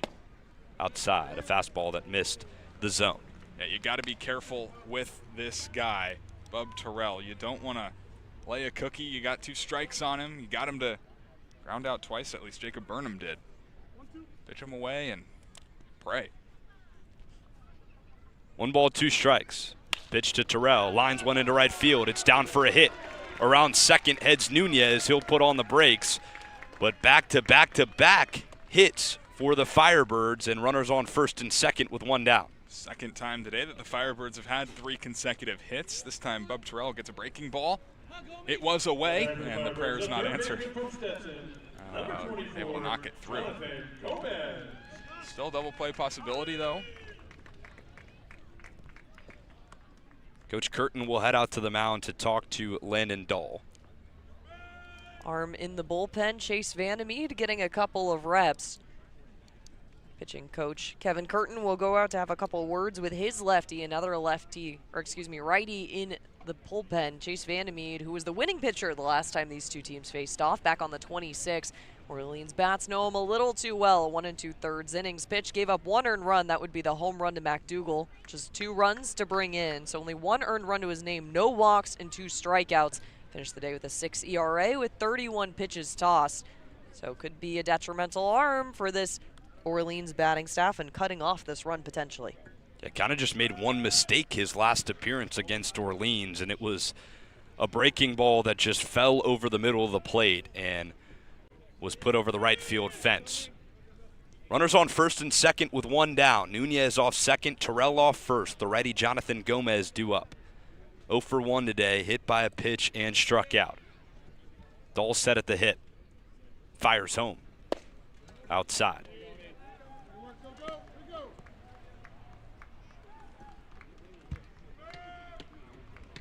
A lot of Firebirds hitters have been struggling. One of them, Jonathan Gomez.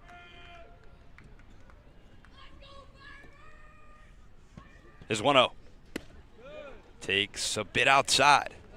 2 balls, no strikes with 1 out in the bottom of the 5th. It's a 2-1 ball game. Firebirds ahead of the Kettleers. Runners on first and second, 1 out. The pitch. Runs inside. It's ball 3. Advantage to the hitter, Gomez, who is 2 for his last 22. That's on the season.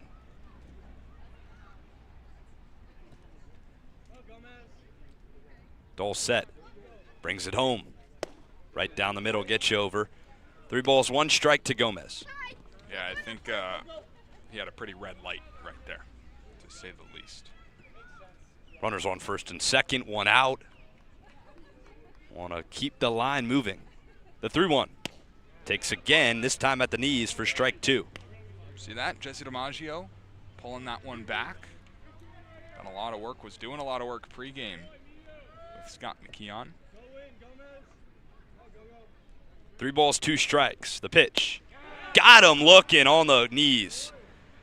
Strike 3, the 3rd for Landon Dahl in relief, and that will warrant a mound visit from Coach Cooper, which means the end of Landon Dahl's day.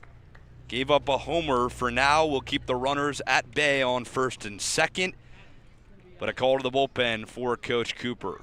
He'll pull out Landon Dahl, the lefty out of Marshall, who was pretty solid in his first appearance as a Kettleer. We'll have you covered with the pitching change when we return to the bottom of the 5th on Cape League TV. The Kettleers welcome ZoomInfo.com as a premium sponsor for the 2026 season. Smart businesses use ZoomInfo. It leverages data to unlock useful insights, and it allows you to know who to reach out to and how to reach them so you can grow your business. Unlock insights, engage customers, and win faster with ZoomInfo. Proudly serving Cape Cod, Plymouth, and the South Shore since 1927, Paul J. Cazalt & Sons are here to solve your roofing, siding, and gutter needs. They also offer window replacement, rotten trim repair, deck resurfacing, and many other exterior improvements. Get in touch with the experts at Cazalt Roofing and Siding by calling 508-428-1177 or head to their website at cazalt.com, spelled CAZEAULT.com.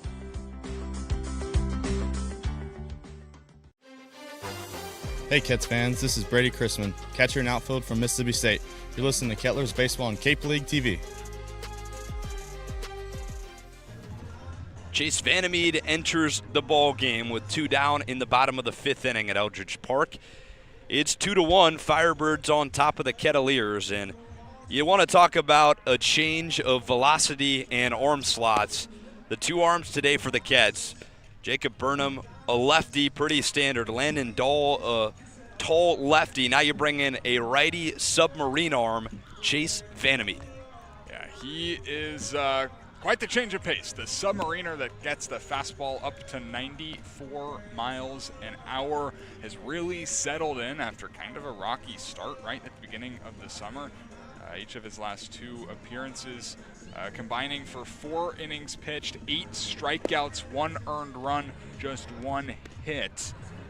He could be a guy that really plays a big role for Coach Cooper, the rest of this pitching staff. Need him to be good, which he is. Definitely in that category too with the K's. 44% of his outs with Notre Dame recorded his freshman year were the K's, 63% jumping up by over 20. In that regard, he'll look to do the same thing here. And as we mentioned back before the pitching change, the last time these 2 teams faced off, he was the winning pitcher in 1 2/3 innings. No walks, also had 2 K's on the day.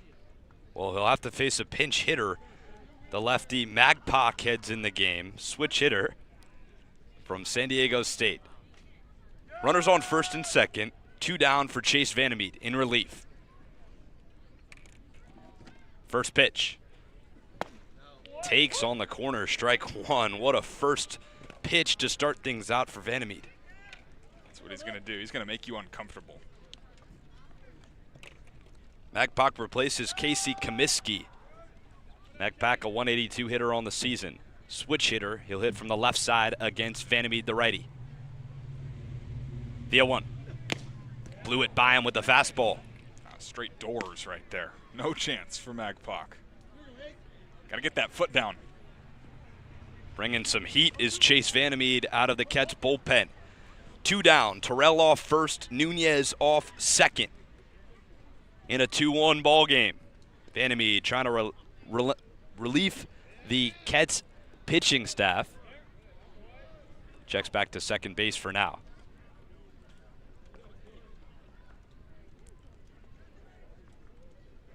Magpok set in the box. 2 down, runners on first and second. An 0-2 count.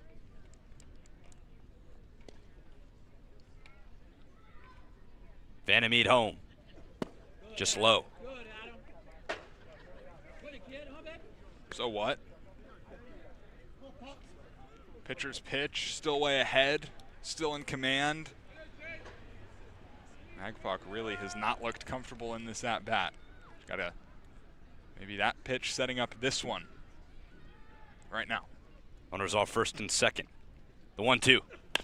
Chops it on the ground to the second baseman, Coy. He'll field and fire to first base. Vandermeed gets the Kets out of a jam. A homer from Tyler Myatt with 1 out in the bottom of the 5th, and then 2 hits to follow. But just 1 run put across from the Firebirds offense. 1 run, 3 hits, no errors, and 2 left on base. It's a 2-1 ball game. Let's head to the top of the 6th at Eldredge Park.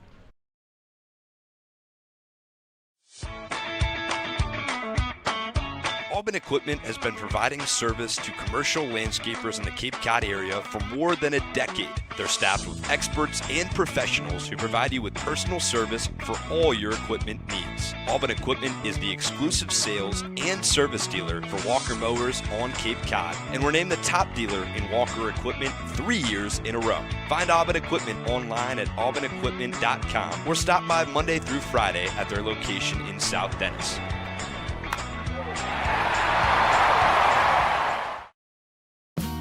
The Kettleers welcome ZoomInfo.com as a premier sponsor for the 2026 season.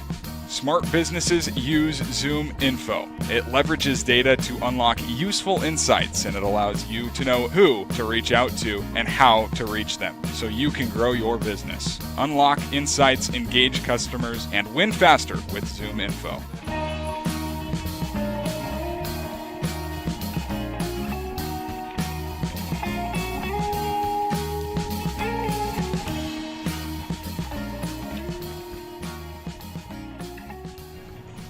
Top of the 6th at Eldredge Park as a beautiful sunset falls over center field. It's 2-1.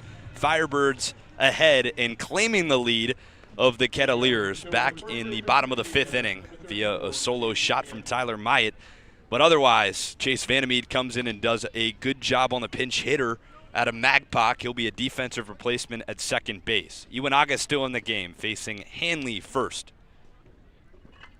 The pitch. Takes up and out for ball 1.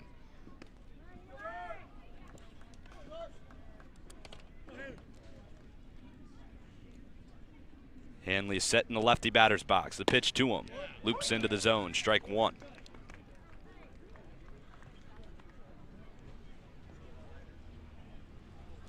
Back pocket second. Iwanaga on the mound. His delivery. Breaking ball catches the top of the zone. Now trailing 2-1. Need some good at-bats right here.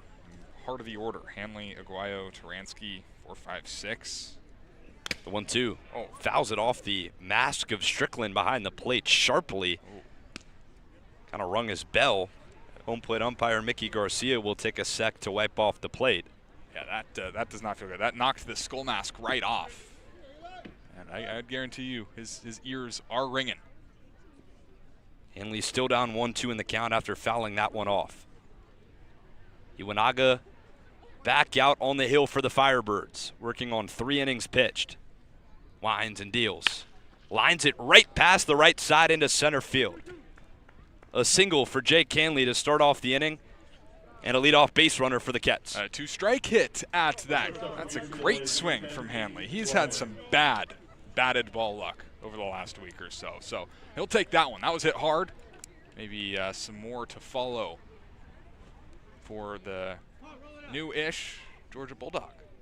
I know we've been talking a lot about streaks over the last 10 at-bats, but Jake Hanley was 0 for 10 entering today. Finds his first hit in 11 at-bats. He'll lead off first for Aiden Aguayo. First pitch to him. Crushes one into center field. It'll fall for a hit. Hanley easily stops at second base, but back-to-back base hits for the Kets offense, and it's runners on first and second with nobody out. There's a kid who was looking to get hot coming into today's game. 6 for 29, 207 for stepping into the batter's box here at Eldredge Park. Had a double, still looking for the long balls, but he's been productive on the offensive end. Just yesterday, had a hit by pitch, a walk to advance on the 2 free passes, had the single to get the scoring run in the 4th going, had a couple of ground play situations, but the bat is getting hot for the UCLA Bruin. That is his 3rd hit of today, 2nd off of his Bruin teammate Eli Iwanaga on the mound, who's now getting a mound visit from Ryan Hannigan, the assistant coach for the Firebirds. Should be just a check-in. It is, as Aguayo will be on first and Hanley on second. Hannigan won a league MVP for the Orleans Cardinals in 2002. Now Taransky, the lefty, due up next. Runners on first and second, nobody out in the top of the 6th. Firebirds on top 2-1. The corners will play in to prepare for the bunt that might happen from Taransky. Already laid one down today. Iwanaga deals.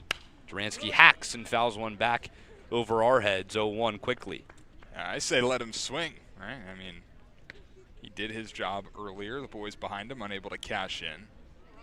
Let him come up in an opportunity to tie the game, swing the bat.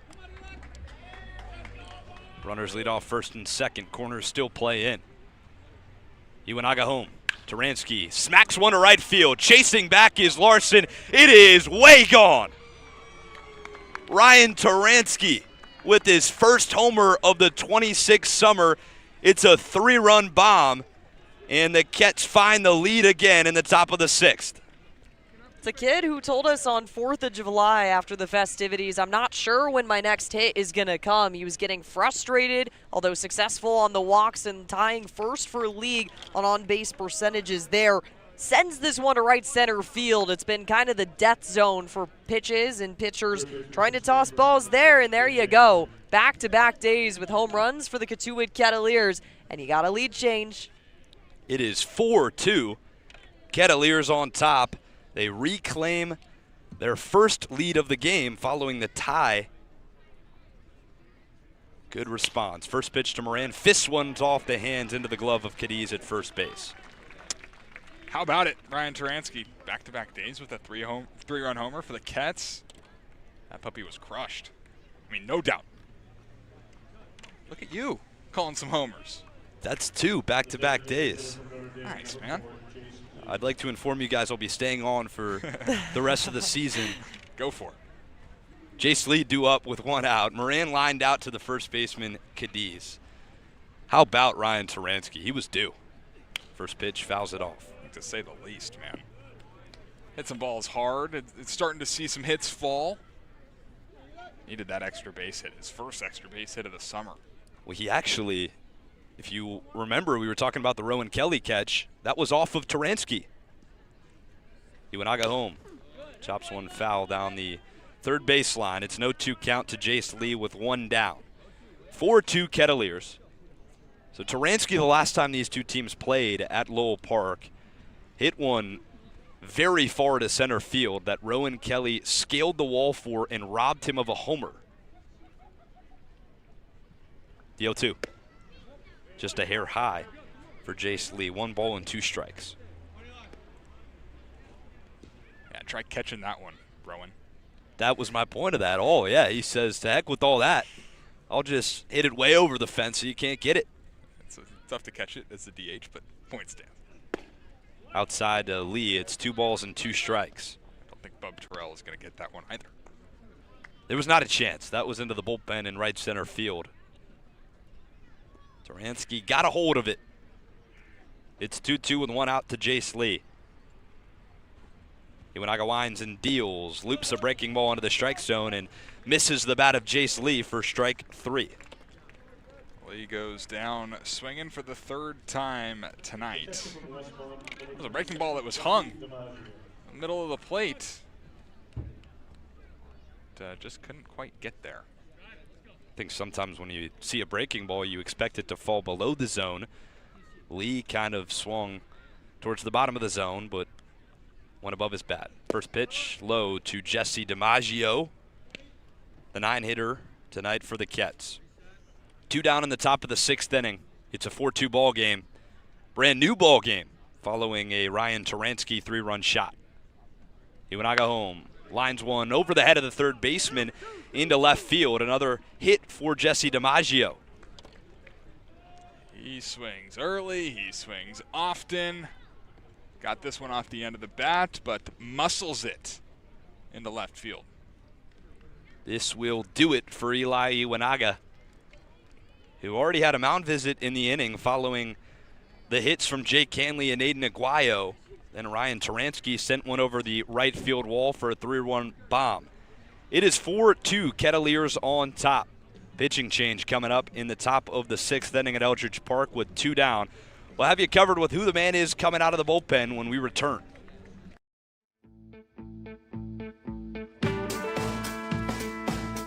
Want to give your kids an experience they'll never forget? That's what our Kettleers clinics are all about. Kids ages 6 to 18 will have the opportunity to learn the fundamentals of baseball and the importance of sportsmanship from some of the top college baseball players in the country. Youth baseball clinics begin the week of June 22nd and end the week of July 20th, and sessions are held from 9 to 11:30 each day. The advanced baseball clinics run from July 27th to the 31st. Head to the Kettleers website for more information.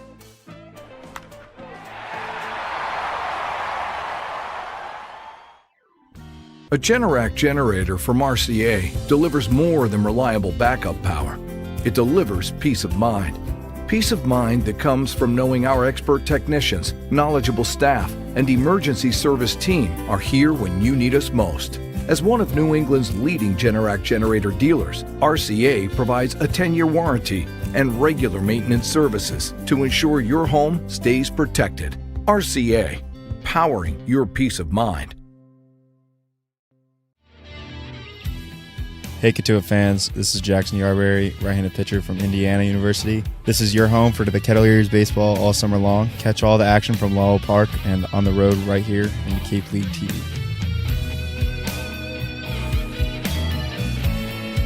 It's 4-2 in the top of the 6th inning, and Eli Iwanaga's day is done. The Firebirds will call on a pitching change in the top of the 6th with 2 down. It's DC Brown, the lefty, 6'3", 235 pounds. Well, I'll tell you what, smart kid.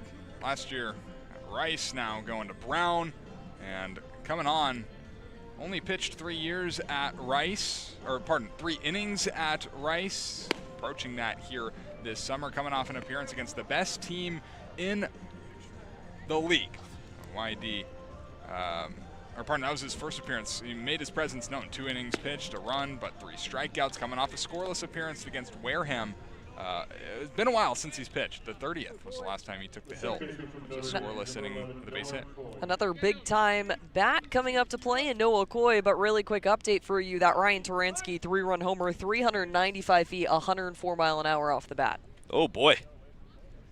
I believe that's the longest shot this season for a Ketts hitter. Maybe it's besides the take Davis one early in the season. It's Noah Coy due up to face Brown. First pitch, low in the zone. Coy subbed in for Dawson Park as a defensive replacement and now will hit in the leadoff spot. He has been on fire. 4 for 4 yesterday, had a 3-run homer of his own. The pitch, outside. It's 2 balls and no strikes. DiMaggio on first base. He singled. That was the last batter Iwanaga faced. 3 runs put up in the top of the 6th inning.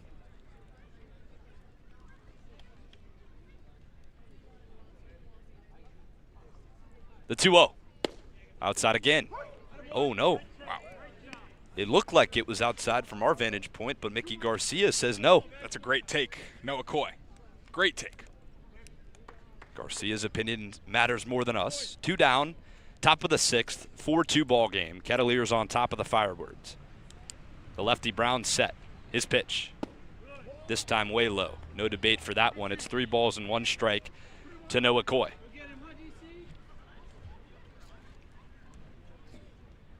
Again, Coy, 4 for 4 yesterday, 2 runs scored and 5 RBIs. Favorable 3-1 count. DiMaggio off first. Brown fires. Blew it by the bat of Coy. It's 3 balls and 2 strikes. Noah Coy has been so successful across these past 2 games with a 2-strike count. He's been battling his way through, had the RBI single, another RBI single with 1 on the board, and then the 3-run homer with a 1-0 count. DiMaggio will get a head start on the pitch. 3 balls, 2 strikes, 2 outs. Brown in relief. His pitch. Slices 1 foul onto the highway behind us. Do it over.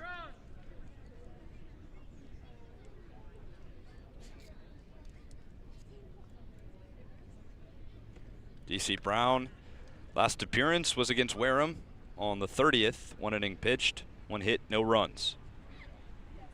The full count pitch takes just a hair low. Strickland was getting ready to run off the field.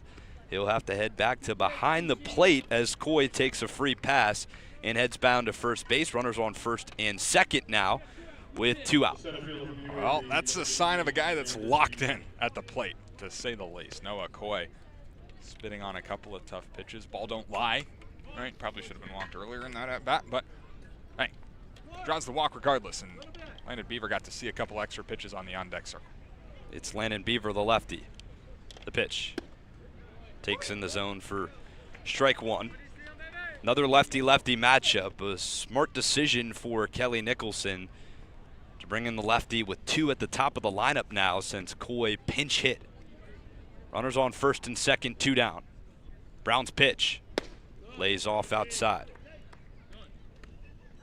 got to establish that fastball before he's going to get swings on the slider right there. Hasn't been able to do so yet. Be able to prove that you can throw strikes. Brown nods his head. The 1-1 pitch. Blew it by the bat of Beaver.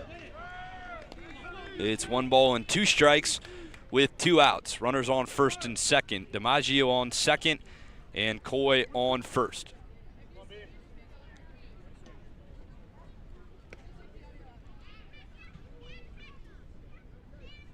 The 1-2. Fists off the end of the bat into left center field. Nunez, the shortstop, heads out to the grass and finds it for the 3rd out. A lot of damage done, though, in the top of the 6th inning for the Kettleers offense.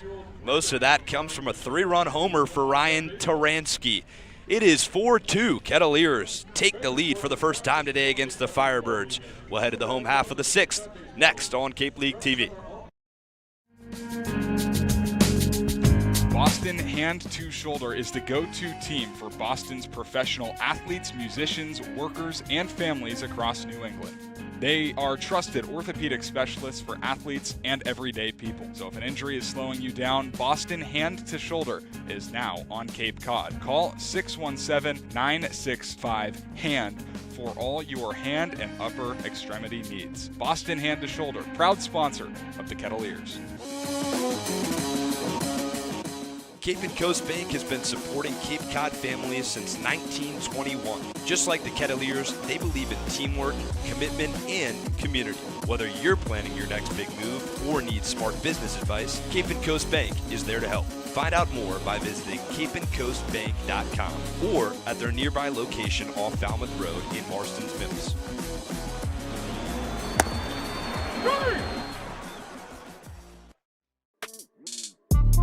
Hey Cotuit fans, this is Jesse DiMaggio. I'm a catcher.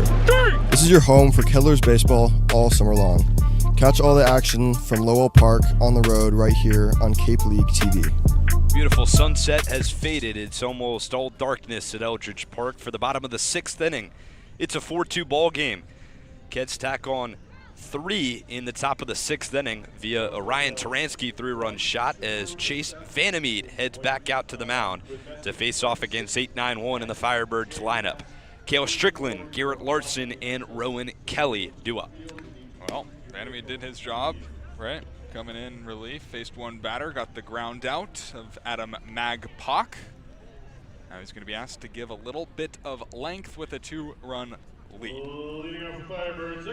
It'll be Cale Strickland to lead things off. Scott McKeon ran out there with his mask to catch some pitches while just screen. It's 0-1 to Strickland. McKeon was a player of his own. He was drafted in 2019, signed with the Cubs, played a lot of years in the minor leagues. Had a really interesting conversation with him before the game. Vandermeed set. Is 0-1. Fouls one off down the right field line. Hanley might have a shot at this one, actually. He's chasing, and it ricochets off the fence. A little bit of lost in the light action. That was almost directly off a light post. There's about 2 going down right field. Oh, there's just a couple inches left, so Hanley making a good effort there. It'll bounce off the post. 0-2 strike for Strickland.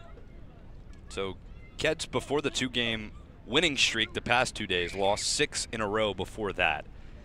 And McKeon was really harping on the strategy within the clubhouse. Vandermeed's 0-2 outside. He is pumping today. McKeon kind of mentioned just the change between being a coach and a player. It's a big adjustment, not being able to make mid-game adjustments like he is used to as a player. The 1-ball, 2-strike pitch. Chops it to the first baseman, Hanley. Vandermeed goes over to first and covers. It's 1 down in the bottom of the 6th. And McKeon was saying that, you know, usually when he was a player in AAA, he would be able to make mid-game adjustments all the time. You know, a guy's throwing a good slider, you get on top of the plate, you crowd the plate, whatever it may be. But now, as an assistant coach, he's kind of got to install the strategy in his own players in the Kettleers. Had a couple really interesting perspectives on some things, especially hitting-wise. It's cool to talk to him, for sure. Vandermeed home, right down the middle for strike one to Garrett Larson. Larson's 0 for 2 today. Lined out sharply twice, though, to the left fielder, Taransky. You know, hearing Scott talk, a guy that's got so much minor league experience, it really makes you learn. There's levels to the knowledge of baseball. The 0-1 to Larson, just outside. It's 1 ball and 1 strike with 1 out in the bottom of the 6th. Again, it's 4-2. Ket's on top of the Firebirds.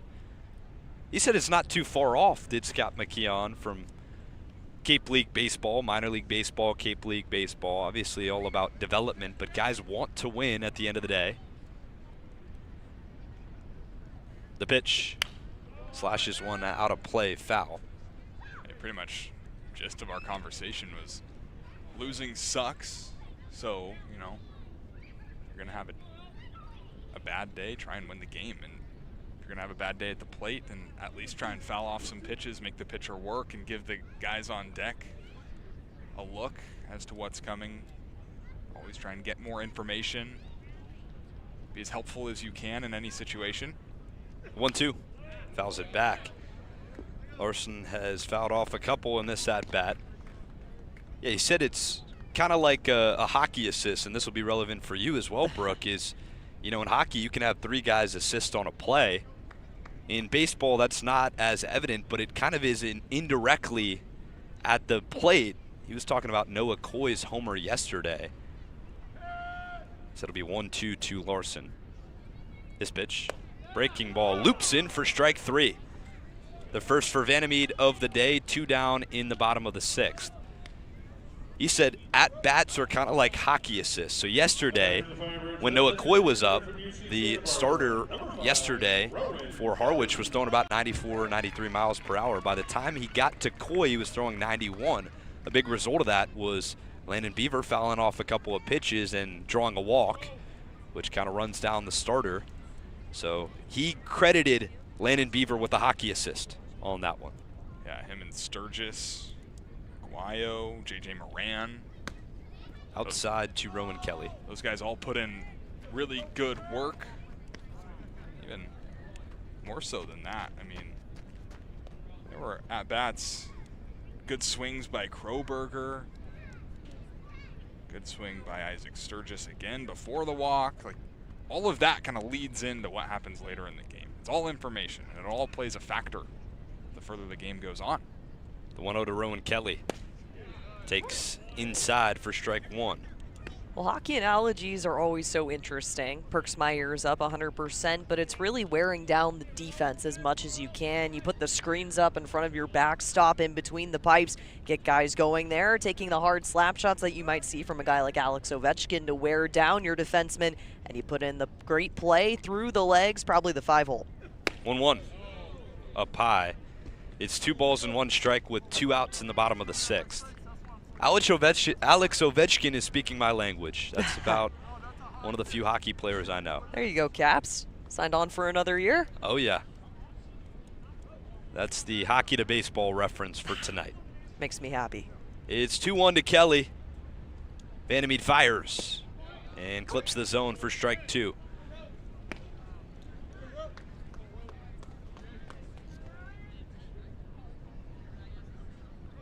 Tell you what, seen Vandermeed 4 times already this season. This will be his 5th appearance. I think he's got his best stuff today. Yeah, he's settled in nicely. Trying for a 1-2-3 right now. Is 2-2. Blew it by him with a fastball on the outside corner. Strikeout 2 for Chase Vandermeed and a 1-2-3 inning in the bottom of the 6th. It is 4-2 Kettle on top of the Firebirds. What at the top of the 7th, and Brooke Killgore will take over on play-by-play. Aubin Equipment has been providing service to commercial landscapers in the Cape Cod area for more than a decade. They're staffed with experts and professionals who will provide you with personal service for all your equipment needs. Aubin Equipment is the exclusive sales and service dealer for Walker mowers on Cape Cod, and we're named the top dealer in Walker Equipment 3 years in a row. Find Aubin Equipment online at aubinequipment.com or stop by Monday through Friday at their location in South Dennis.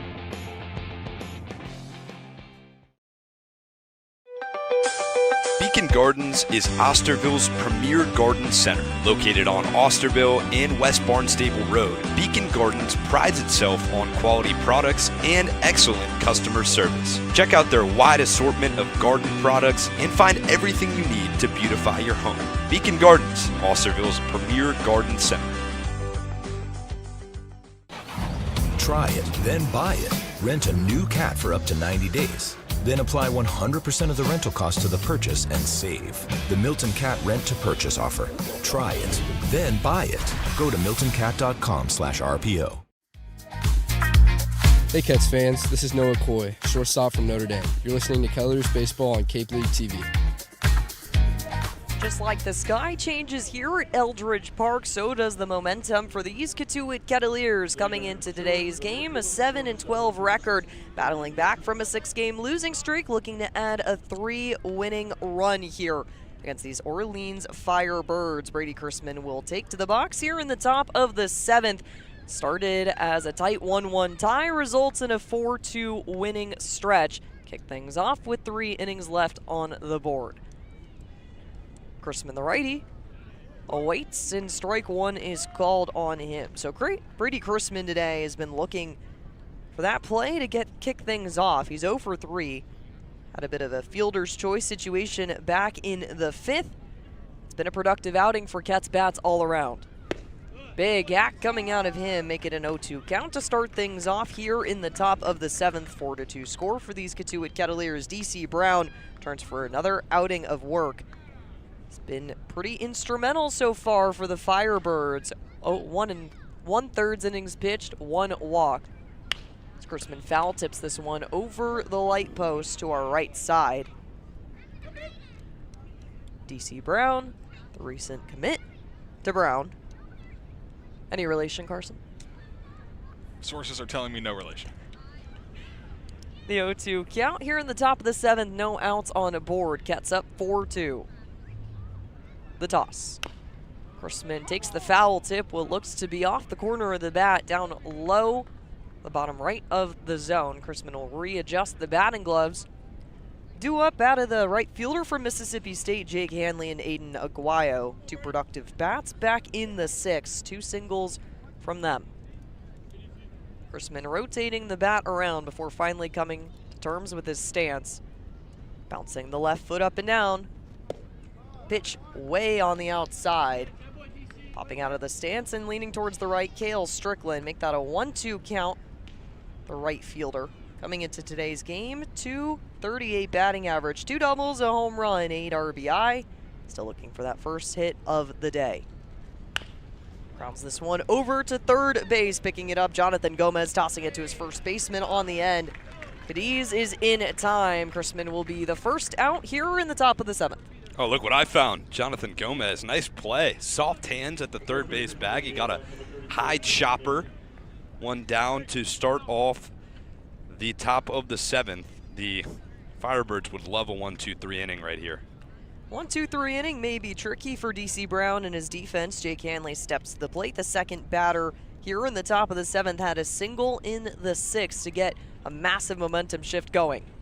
Big swing coming out of the recent Georgia Bulldog. 0-1 count to start things off here.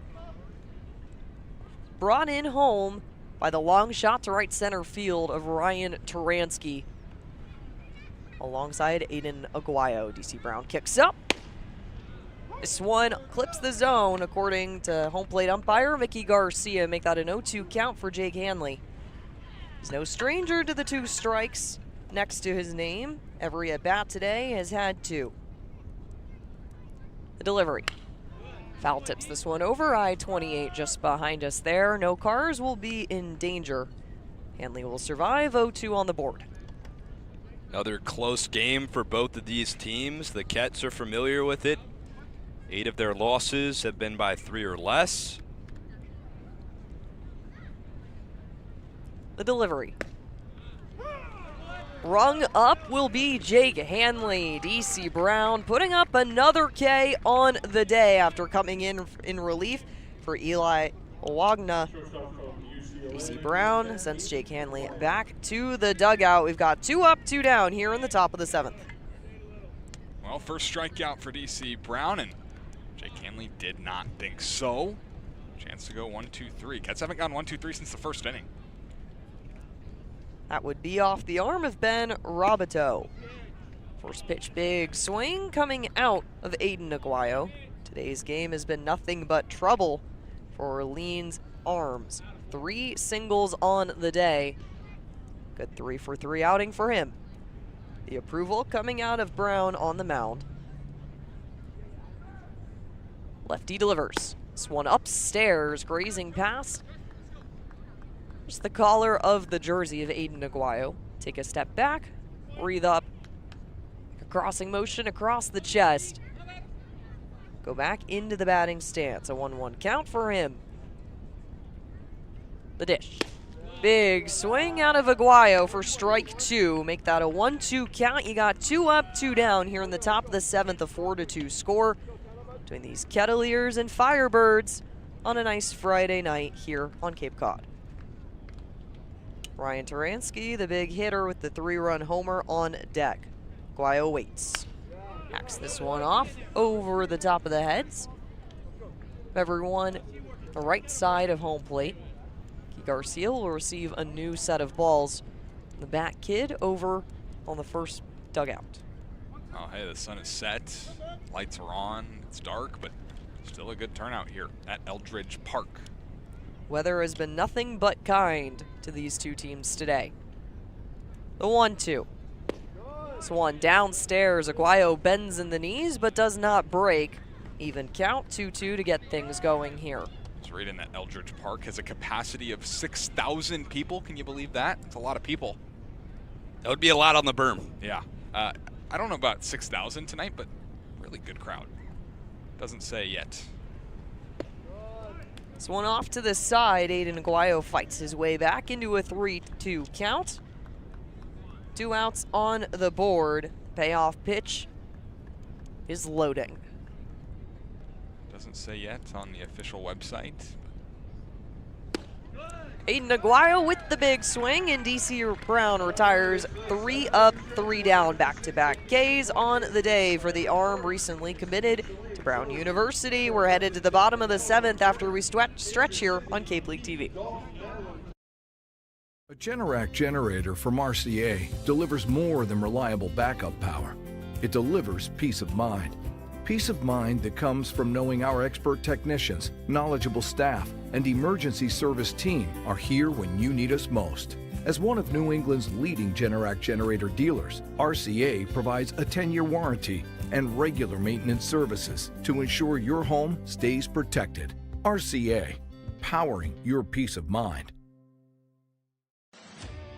Kettleers Baseball is brought to you in part by Mid-Cape Oral Surgeons, the Maxillofacial Surgery and Dental Implant Center of South Yarmouth. Doctors Theoritis, Meyer, and Sarah Pack are the Cape's leading experts on oral biopsies, wisdom teeth extractions, and dental implant reconstructive surgery. Call 508-398-6055 to schedule an appointment. We thank Mid-Cape Oral Surgeons for their support of the Kettleers.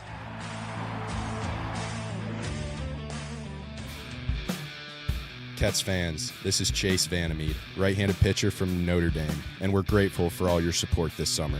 Let's get back to the ballpark on Cape League TV.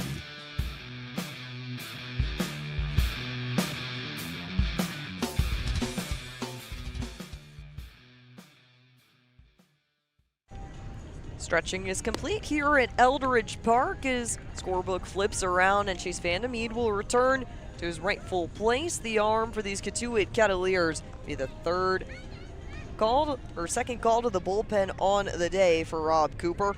Looking to finish off with Jacob Burnham and Landon Dahl kick-started the first couple of frames. Chase Vandermeed has been a killer so far in today's game. Put up a 1-2-3 inning back in the 6th, coming in relief late in the 5th, having a K and a 4-3 ground out. It's been phenomenal. Looking to silence another set of batters due up in this stretch. Dominic Cadiz, Tyler Myatt, and Corey Nunez. 2, 3, and 4 will face off against the Submarine Arm. And this is the most dangerous part of the lineup. Should be 2, 3, 4, but especially today. Vandermeed winds up and delivers down low. Big swing coming out of the bat of Dominic Cadiz. Kick starting an 0-1 count. The UCLA first baseman coming in today's game had a 1 of 10 at bat ratio over the past 2 games. Was able to double in the third and make his way all the way home in that same stretch. The 0-1. This one brought back in by Jesse DiMaggio, not enough to clip Mikey Garcia's zone, so we'll have a 1-1 stretch here. No outs on the board in the bottom of the 7th. The Cotuit Kettleers up 4-2. So a lot more baseball to play, but the Cats looking to defend a nice 2-run lead. The windup from Vandermeed. This one down low in the dirt, crossing the body. Catcher Jesse DiMaggio in today's game. The 2-1 count situated for the first baseman at the plate. Yeah, so this spot, these 3 spots in the lineup, 2, 3, 4, Cadiz, Myatt, and Nunez, 7 for 9. They've scored both runs, too, and 2 extra base hits, 1 homer for Myatt. Foul tip off over the heads of fans situated in right field. Be an evening count, 2-2 here in the bottom of the 7th. Vandermeed with a good stretch, trying to put away another 1-2-3 inning. Cadiz was unsuccessful with a pop over to the glove of first baseman Jake Hanley back in the 5th.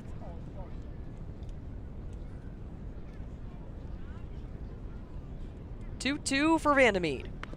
This one does not look like connected off the arm of Dominic Cadiz. There was a little bit of a sound coming off the play. Looked like could have been a foul tip there. Mikey Garcia will award another opportunity for Cadiz. He steps back into the batter's box, flipping the bat back and forth. I got the knob. Foul ball. So the foul tip keeps Cadiz alive. This one grounding over into the glove of Jake Hanley. Fumbles it around, makes the step over, and puts away Cadiz. Jake Hanley having to move on the run, picks up the ball in no time, and puts away the first out. All right, good start for Chase Vandermeed through this dangerous heart of the Firebirds lineup. This just has the feel that it's one of those games where it's going to go down to the wire. Every at-bat is going to make a difference. The past 2 times these teams played, both games decided by 1 run. So battling it out again at Eldredge Park tonight in a 4-2 ball game. Vandermeed has tossed 24 times so far in another appearance in a Kettleers uniform, the 25th. This one called strike 1 for Tyler Myatt. A dangerous bat coming into play. He was the second at-bat faced in the 5th and knocked the home run to put up the lead These Orleans Firebirds back in the 5th. The Kettleers would respond with a 3-run homer in the next frame. The 0-1. Big hack coming from the bat of number 16. The batter's box. Sky is completely darkened. There's still a little bit of light over right center field. Briefly see the clouds there. Game between the Wareham Gatemen and Falmouth was postponed to Monday due to rain. So a nice lucky stretch here for these 2 teams. Outside, Jesse DiMaggio bringing that one back in. It'll make the count a nice 1-2 stretch for Tyler Myatt.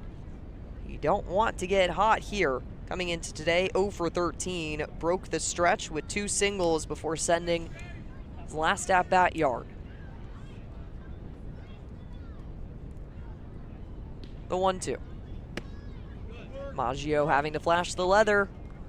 The left hand coming out fully. At 1 point. 0-2, now to 2-2. Find a way to bear down. Get back in the zone. Got to trust the stuff. Chase Vandermeed. Vandermeed with the delivery. Big hack coming out of 16. The left fielder Tyler Myatt will be retired back to the dugout. Put another K on the day for Chase Vandermeed. Yeah, Brooks Beto, assistant coach. Where's he from? Louisiana. Down by the bayou. That was right by the bat of Tyler Myatt. He blew it by him with the fastball. Strike 3. Punch out 3, second out of the bottom of the 7th. Oklahoma Sooner, perhaps? I like that one. I like that one. It's going into the vocab for sure. Vandermeed will face the third batter due up in Corey Nunez. Which is this one just a little too high upstairs. Shortstop out of UC Santa Barbara will take a 1-0 start. Saw 11 pitches and fought through back in the first inning against Jacob Burnham. Was able to single and had the RBI base knock. Yeah, what a day it's been for Nunez. Upstairs, way over the head of Jesse DiMaggio, but he's able to reel it back in, make it a 2-0 start here. Had 4 hits in 5 games coming into today. He was 4 for 20. He's 3 for 3 in this game. Good for you, Corey Nunez. 2-0 count. Vandermeed with a chance to put another 1-2-3. Swing coming at and touching the bat down to toe is Nunez. So the sidearm delivery from Vandermeed usually is deceptive, but it seems like he's got a little extra zip on his fastball today, and it's just coming in late on the hitter's hands. They've been difficult, have the Firebirds to pick up on it. The delivery down by the knees. DiMaggio would try and flash that one into the strike zone, unsuccessful. It's a 3-1 count for the shortstop. The righty will re-enter his box. He's got a nice hitter's count situated for him. Chase Vandermeed, first dance, real test here. The low delivery. This one crosses the body of Jesse DiMaggio, and Nunez will advance to first. A runner on situation to get things started here in the bottom of the 7th. It's the first time an Orleans Firebird has made their way over to first base since the bottom of the 5th. Yeah, and it's the first walk since the 2nd. Corey Nunez is on all 4 times tonight. That is a day on the Cape. Great day on the Cape. Great night.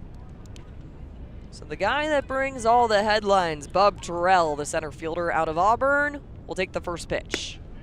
This one called strike 1 in favor of Vandermeed. Good delivery there. Battery working well together. Vandermeed and Jesse DiMaggio pulling in another strike. So far, 34 balls tossed by Vandermeed, 22 of them have been strikes. Bub Terrell has a single. He's 1 for 3 on the day. Down low, big hack coming out of 46. He's got an 0-2 count to start things off here. The third had a 1-2 before grounding into a 4-3. Had a 2-1 count with the single, so keep him down where you want him. Vandermeed kicks up down low. Runner will go. Jesse DiMaggio pops up, but no need. Terrell will strike out swinging, and Chase Vandermeed doesn't get the 1-2-3, but keeps runners at bay. Strands 1, no hits allowed, no runs, no errors. Getting ready for the top of the 8th here on Cape League TV. If you can dream it, if you can cruise in it, if you can summer in it, fish from it, or take it for a day at the beach, we can protect it. The Baldwin Group, protecting the possible. Cape Cod 5 is proud to be the official banking partner of the Cape Cod Baseball League. Cape Cod 5 offers a broad range of financial products and services tailored for every stage in your financial journey. Reach out to us. We're here to help. Reader's Hardwood Supply is a candy store for wood, whether you're a professional or an amateur. Reader's Hardwood Supply carries over 70 species of both domestic and imported lumber from around the world, displayed in over 300 self-serve bins for your selection. So for your next project, make it your masterpiece with stock from Reader's Hardwood Supply. The woods of the world are here at Reader's Hardwood Supply. If you're a Massachusetts resident and don't have a bachelor's, you could be attending 4Cs for free, all while preparing for careers that actually move you forward. Aviation maintenance, nursing, dental, funeral service, we've got it all. capecod.edu/free. Try it, then buy it. Rent a new cat for up to 90 days. Then apply 100% of the rental cost to the purchase and save. The Milton Cat Rent to Purchase offer. Try it, then buy it. Go to miltoncat.com/RPO. Cats struggling in terms of batting average in the month of June, sitting in the bottom 2 slots on Cape overall in that month, and then coming into July has the best average out of all 10 teams at .296. To continue that stretch here, they got 7 hits on the board, and a big reason for that is the guy walking up to the plate right now. 1-7, the kid out of Cincinnati, Ryan Taransky. Have yourself a day. A 3-run homer back in the 6th, had a sac bunt to help move the runners back in the 2nd. Had a really nice looking ball back in the 4th that flew out towards the center fielder, Bub Terrell. He's returning for his 4th at bat, looking to make a little bit more music at the plate.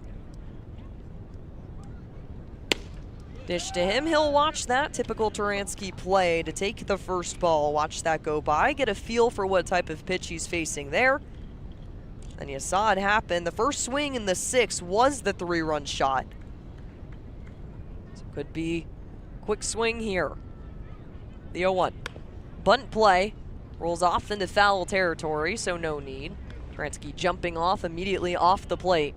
Has to walk back on over. Yeah, I think you would have had a hit right there if he laid that down in fair territory. The third baseman, Jonathan Gomez, was way off of the bag, and he just pushed it a little too much foul. Now he's down in an 0-2 hole. How about a base runner to start off the top of the 8th in a 4-2 ball game? Ket's on top. Taransky knows a thing or two about base running. The 0-2, he stays alive, making it 1-2. So 1 ball, 2 strikes. The kid that leads the Cotuit Kettleers in terms of walks. 16 going into today's game, tied for 1st overall on Cape. DC Brown, the pitcher for the Orleans Firebirds, kicks and delivers.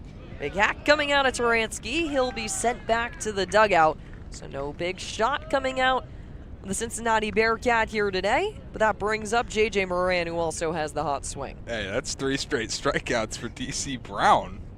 He has got it working. He's only allowed 1 base runner. That was the first base runner he faced. Noah Coy walked him. Since then, 1, 2, 3, 4, 5 in a row retired. That might be the day for him, but if it is, he did an excellent job in relief. Only walked 1. That was the only base runner of the day. Went 1, 2, 3 his last frame. 3 punch outs, and the Firebirds will call to the bullpen. Kelly Nicholson not afraid to make some changes up on the mound. We'll have the new arm for you in just a bit when we come back on Cape League TV. A Generac generator from Mercier delivers more than reliable backup power. It delivers peace of mind. Peace of mind that comes from knowing our expert technicians, knowledgeable staff, and emergency service team are here when you need us most. As one of New England's leading Generac generator dealers, RCA provides a 10-year warranty and regular maintenance services to ensure your home stays protected. RCA, powering your peace of mind. Try it, then buy it. Rent a new cat for up to 90 days. Then apply 100% of the rental cost to the purchase and save. The Milton Cat Rent to Purchase offer. Try it, then buy it. Go to miltoncat.com/RPO. Cape Cod 5 is proud to be the official banking partner of the Cape Cod Baseball League. Cape Cod 5 offers a broad range of financial products and services tailored for every stage in your financial journey. Reach out to us. We're here to help. If you're a Massachusetts resident and don't have a bachelor's, you could be attending 4Cs for free, all while preparing for careers that actually move you forward. Aviation maintenance, nursing, dental, funeral service, we've got it all. capecod.edu/free. So another pitching change for Kelly Nicholson's squad here at Eldredge Park. Top of the 8th getting things going. The Cotuit Kettleers still up 4-2 coming in. That's another guy who returns to the mound with a legacy following him. Yeah, it's Adrian Beltre Jr., if the name sounds familiar. It should. His father was inducted into the Hall of Fame in 2024, 21 years in the big leagues. Traditionally known for being on the Rangers, 4 All-Star appearances, 5 Golden Gloves, 3,000 hits, For Silver Sluggers, his son, Beltre Jr., will enter the ballgame, 5'11", 195. He's a two-way player, so he does bat often in the lineup and plays shortstop. He'll come in relief for his third appearance with nobody on and one out, and he's pitched pretty well this summer so far. Has not allowed a run so far. 5 innings pitched, just 2 hits allowed, 2 walks, 4 strikeouts, and he did have a save. Beltre Jr. takes his place on the mound. Said his dad is a great resource for him, just how to go through a season mentally. Looks to take full advantage of that. He'll go up against J.J. Moran, the third baseman for tonight's game from Stanford. Kick up and delivery. First pitch is a strike for Beltre Jr. A lot of good instances of two-way players against these Cotuit Kettleers so far this season. This will be Beltre Jr.'s debut against the Kets. Has not batted or pitched. Toss up down low at the knees of his catcher, Cale Strickland. That one back in successfully, though, to make it a 1-1 count. I like his windup. It's nice and concise, tight, clean. Rocks a little bit before he gets going. Pop up high off the bat of J.J. Moran. Running in is the right fielder, Garrett Larson. Put it away in foul territory. So 2 up, 2 down to start things off here. Beltre Jr. coming in with no runners on, a strikeout from DC Brown to end his frame against Ryan Taransky. Jace Lee, who's had 3 Ks on the day, a little bit of a different frame for him, steps up to bat. Yeah, good job by Beltre. You would think that Adrian Beltre, his father, might just have him play the infield, but no, he's a two-way guy. Jace Lee takes on the first ball that he sees coming from the new arm. 1-0 count to get things started, and it's kind of a rare instance too. Ellie Nicholson not making as many calls. This one down low past the ankles of Jace Lee. Other games we've seen around 6 arms come into a game. Today it's been about 4. Not too many instances where changes need to be made. 2 outs on the board. Jace Lee bounces this one over to third base, picking up it. Jonathan Gomez to make the play to his first baseman in time. Beltre Jr. coming into the game makes the nice outs that he needs to, and the Kettleers look to get things going on the defensive end when we come back here in the bottom of the 8th. Proudly serving Cape Cod, Plymouth, and the South Shore since 1927, Paul J. Cazault & Sons are here to solve your roofing, siding, or gutter needs. They also offer window replacement, rotten trim repair, deck resurfacing, and many other exterior improvements. Get in touch with the experts at Cazault Roofing and Siding by calling 508-428-1177 or head to their website at cazault.com. That's CAZEAULT.com.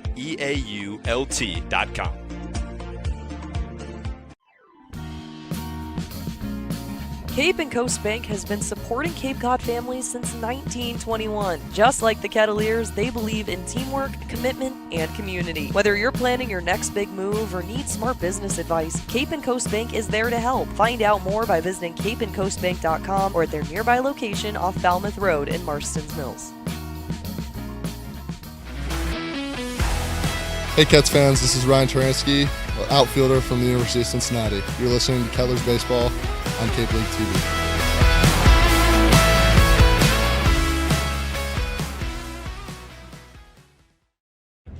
Turning here in the bottom of the 8th inning, Chase Vandermeed, the submarine pitcher for these Cotuit Kettleers, his day is done. His final stat line, 2 1/3 innings pitched, giving up 1 walk on the day, make that 2 overall for Ket's pitching staff in terms of free passes.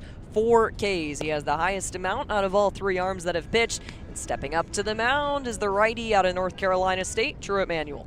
Yeah, Truett has been a trusty relief guy. 2 relatively new arms to the Cats. Landon Dahl made his debut today, but Truett's a trusty guy for the Cats out of the bullpen. 6'2", 206 pounds out of NC State. He was a redshirt freshman this season, appeared in 9 games. He's gotten 3 appearances on the summer on the Cape. This will be his 4th. Didn't have a great one last outing on the first against Chatham. It was a loss, a blown save.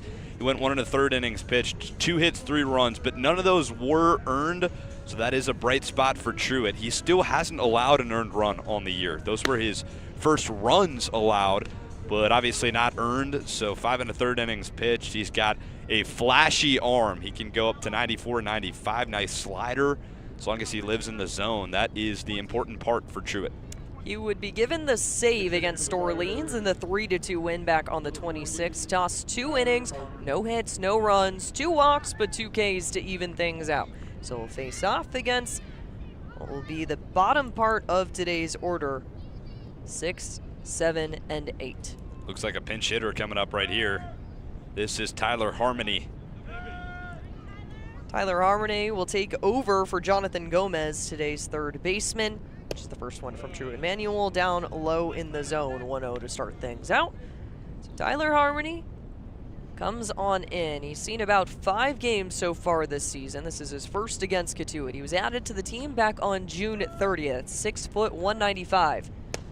Doss clips the zone there. 1-1 count to even things out.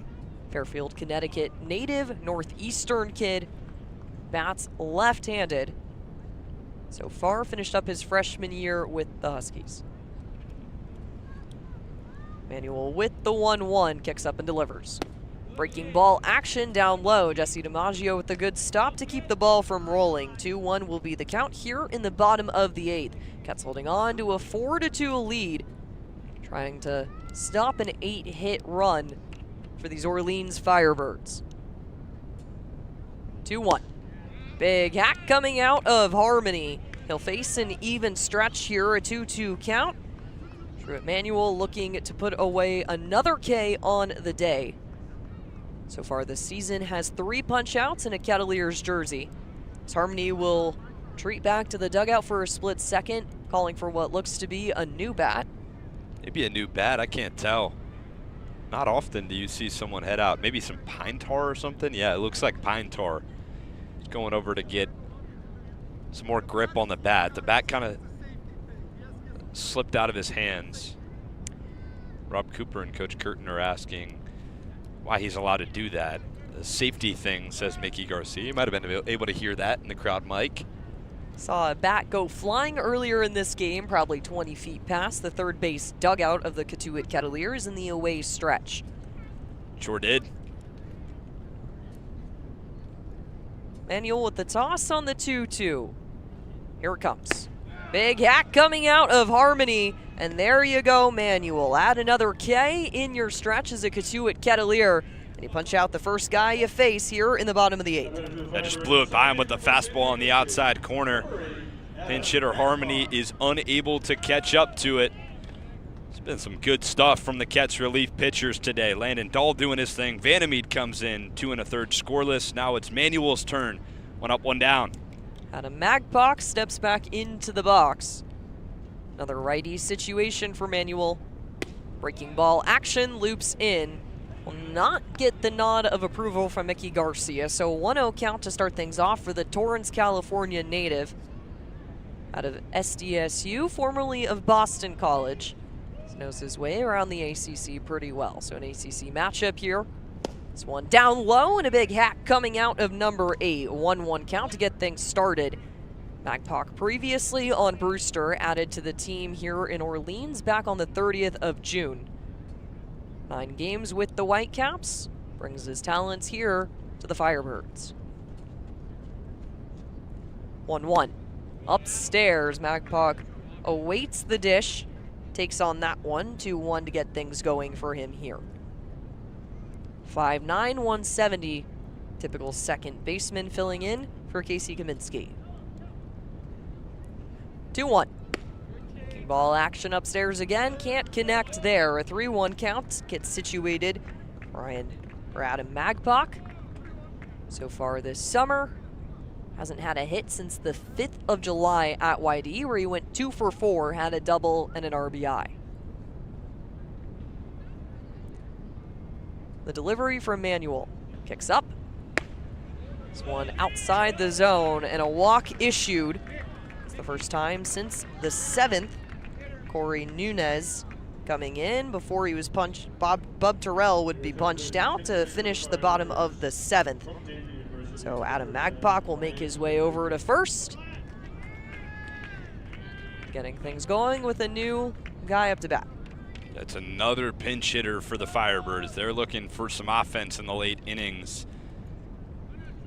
McDougal will step up. McDougal, who knows this Kettleers pitching staff all too well, will take on the first ball that he faces. Big day for him last time he was at Lowell Park. Sure was. A bomb. 2-run homer would set things up to make it a close game between these two teams at Lowell Park on the 26th. Manuel winds up and delivers. Loving that breaking ball action. Called strike to even things out, 1-1. So far, Manuel with 12 pitches, 5 of them have been called strikes. Runner on first here in the bottom of the 8th. Kicking up and delivering. Down low in the dirt, bounces into the chest pad of Jesse DiMaggio. Will pop out of his crouch to check on things over for Adam Magpach. You want to talk about searching for offense. I believe that is everyone on the Firebirds roster as a position player who's gotten into this ball game so far. Kelly Nicholson making changes to his pitching mound and also his batter's box. The delivery. Strike called from Mickey Garcia, 2-2 count, evening things out for another pinch hitter situation. So you've had your second baseman, Casey Kaminsky, taken out for Adam Magpach. Cale Strickland, the catcher for today, place Caden McDougal. Drew Emanuel with the 2-2 count. He's got 1 out and 1 aboard. Big swing coming from 39 in a pinch hit situation is put away on the K. Make that 2 punch outs for Cotuit Kettleers here in the bottom of the 8th. Yeah, so his last appearance against Chatham on the 1st of July, walks were just the issue. So he had 1 walk to Magpach in the previous at-bat, but the misses were close. It was different than his last outing. Comes back and blows a heater by McDougal. It's 2 down with a runner on first base in the bottom of the 8th. 2 up, 2 down, 1 runner on first here in the bottom stretch. Drew Emanuel dishes the first ball and runner will go. The ball tips out of Jesse DiMaggio's glove and advancing safely to second is Adam Magpach. Great pitch for Magpach to run on.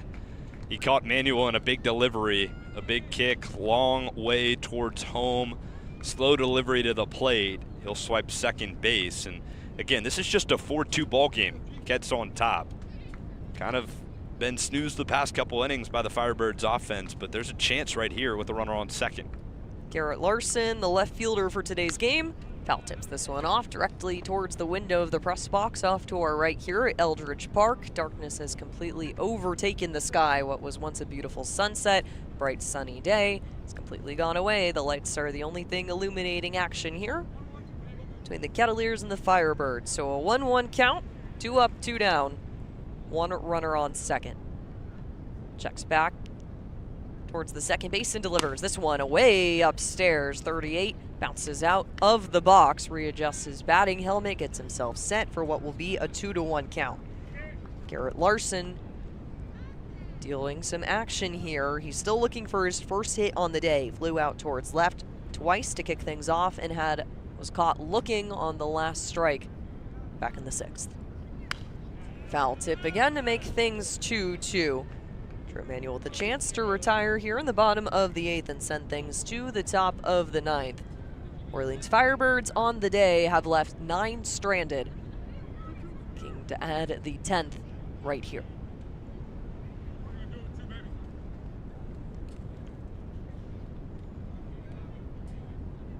Kick up and delivery. Payoff pitch, and there you have it. Cotuit Kettleers punches out 3 here in the bottom of the 8th. Getting things going after a great day from Chase Vandermeed, and the Kets still atop 4-2. Going into the top of the 9th. We'll have more action here from the last inning of this game on Cape League TV. The Kettleers welcome ZoomInfo.com as a premium sponsor for the 2026 season. Smart businesses use ZoomInfo. It leverages data to unlock useful insights, and it allows you to know who to reach out to and how to reach them so you can grow your business. Unlock insights, engage customers, and win faster with ZoomInfo. Proudly serving Cape Cod, Plymouth, and the South Shore since 1927, Paul J. Cazalt & Sons are here to solve your roofing, siding, and gutter needs. They also offer window replacement, rotten trim repair, deck resurfacing, and many other exterior improvements. Get in touch with the experts at Cazalt Roofing and Siding by calling 508-428-1177 or head to their website at cazalt.com, spelled CAZEAULT.com.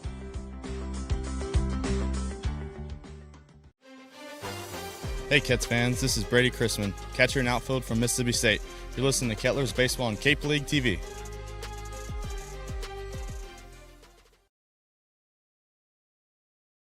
Ninth inning coming to you live from Eldredge Park. The Kettleers with a nice 4-2 stretch over the top of the Orleans Firebirds, looking for a third consecutive win here to kick things off 10 days into the month of July. Stuart Manuel punches out 3, gives up 1 walk, but the Kettleers are able to scrape away, giving up no runs to these Orleans Firebirds. It's been 3 scoreless for Orleans going from the 5th inning. Cotuit looking at a little bit more of an insurance stretch here. They have not put up runs since Taransky's 3-runner. A nice home run shot back in the 6th.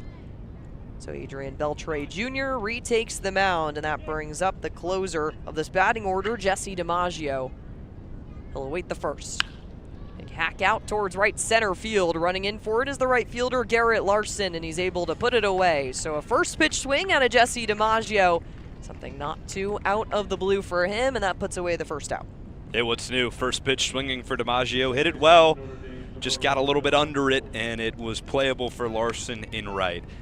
For the Firebirds, they're down 4-2. They've given up another lead today. The broadcaster for Orleans, one of my buddies, Andrew Geisler, he said a stat that's pretty wild to think about. Orleans has had the lead in 13 of the past 16 games. They are 4-11. Watching this come in down the way is Noah Coy, the pinch hitter, coming in for Dawson Park. Shortstop, though Noah Coy will be situated at second base. Up and delivery for him, way upstairs. It's a 1-1 count to get things started here for Noah Coy, who had a phenomenal day yesterday. 4 for 4, 5 RBI. Just to keep it going here. Delivery downstairs, close to the right leg of the pinch catcher in today's game, Cade McDougal. There's been a lot of movement, both defensively and offensively, for both teams in today's game, and there's another one for you. Kick up and stretch. Outside, not called, strike 2. So you've got a nice bit of a 3-1 situation for Noah Coy, who's used to having at least 1 strike in his count yesterday. Coy doing a lot of damage. Knocks this one out towards left field. Looking like it will drop in foul territory. Excuse me, there you go.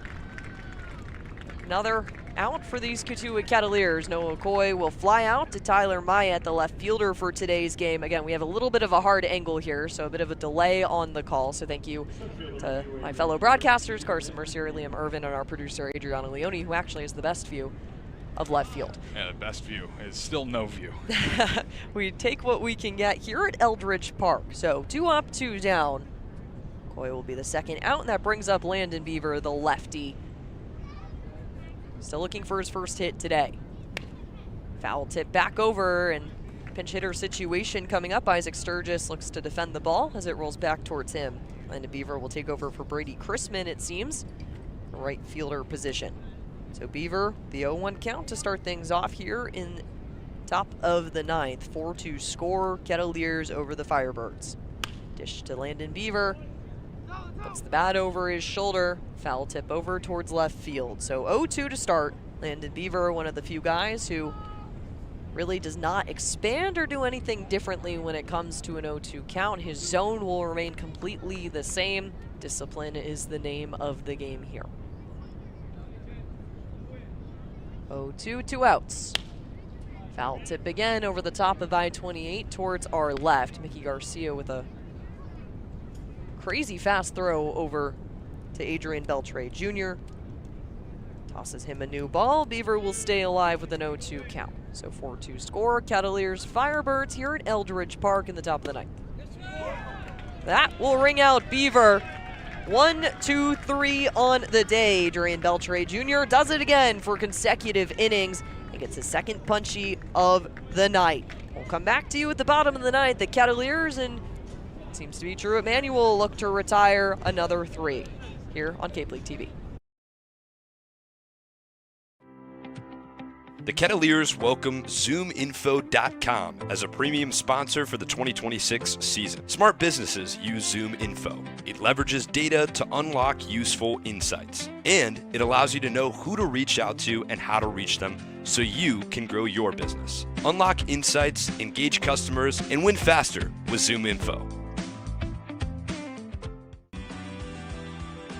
Proudly serving Cape Cod, Plymouth, and the South Shore since 1927, Paul J. Cazalt & Sons are here to solve your roofing, siding, and gutter needs. They also offer window replacement, rotten trim repair, deck resurfacing, and many other exterior improvements. Get in touch with the experts at Cazalt Roofing and Siding by calling 508-428-1177 or head to their website at cazalt.com, spelled CAZEAULT.com.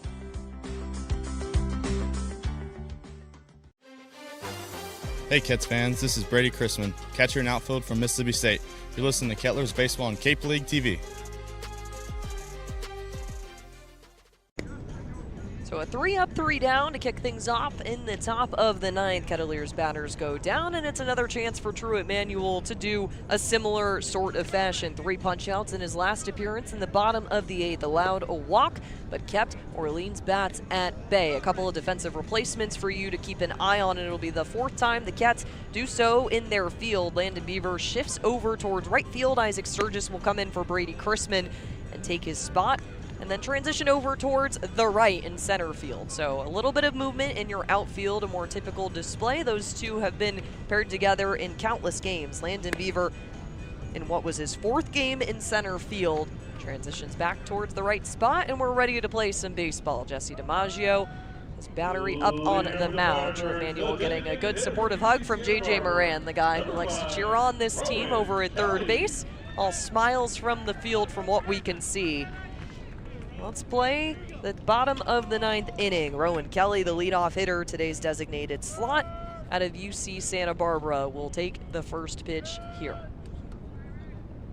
Way upstairs, Jesse DiMaggio popping out of the squat to retrieve that one. A 1-0 count to start things off for Truett Manuel. The righty out of NC State looking to better what was an iffy outing against Chatham. He knows these Orleans Firebirds all too well with the save back on the 26th. And delivery, bouncing off into the glove of second baseman Noah Coy to make the play over at first. Jake Hanley will step on the bag to retire the leadoff in Rowan Kelly. And Truett Manuel going for that good old 6-out save.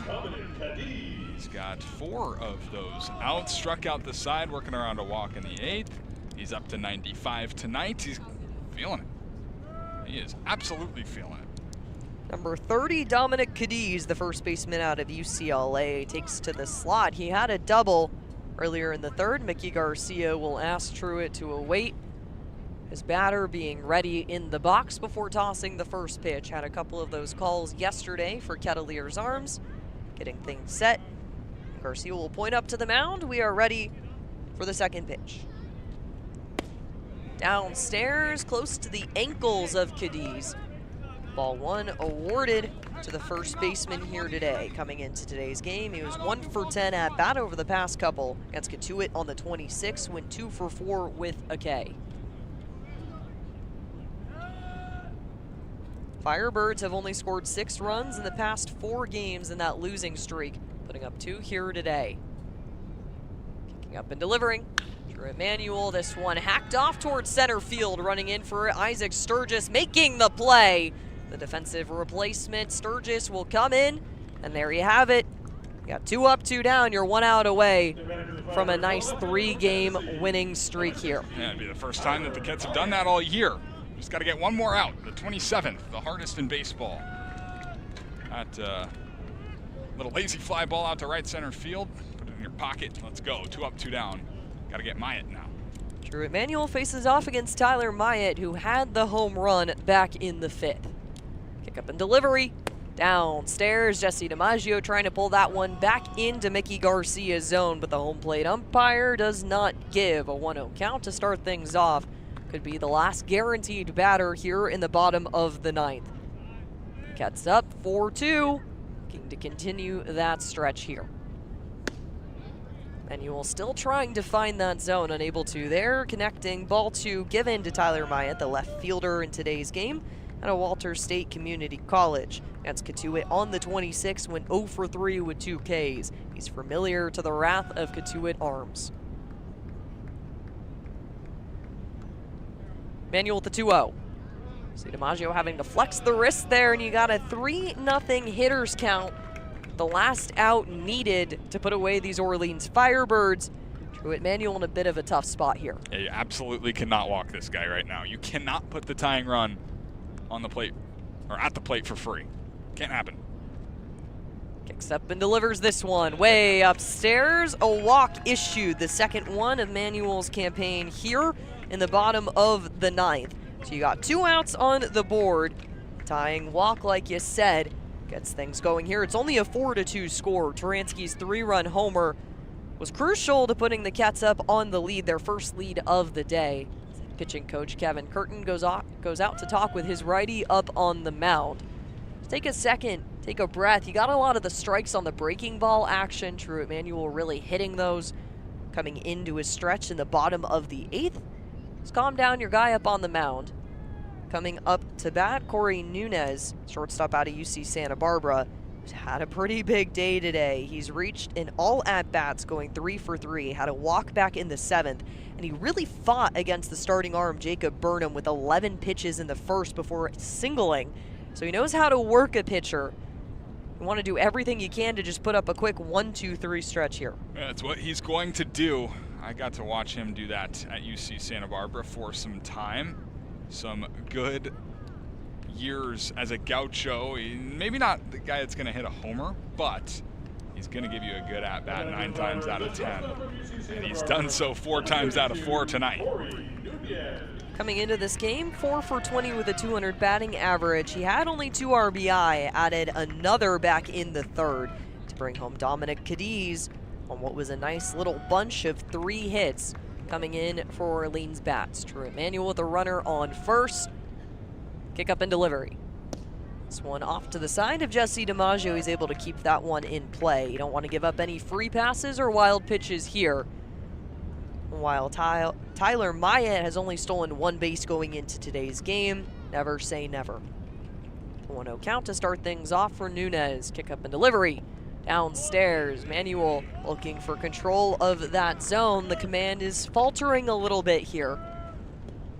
Yeah, it's 6 straight balls. And now a hitter-friendly count for a guy that can do some damage, put a ball in the gap at any time. Hey, now look out.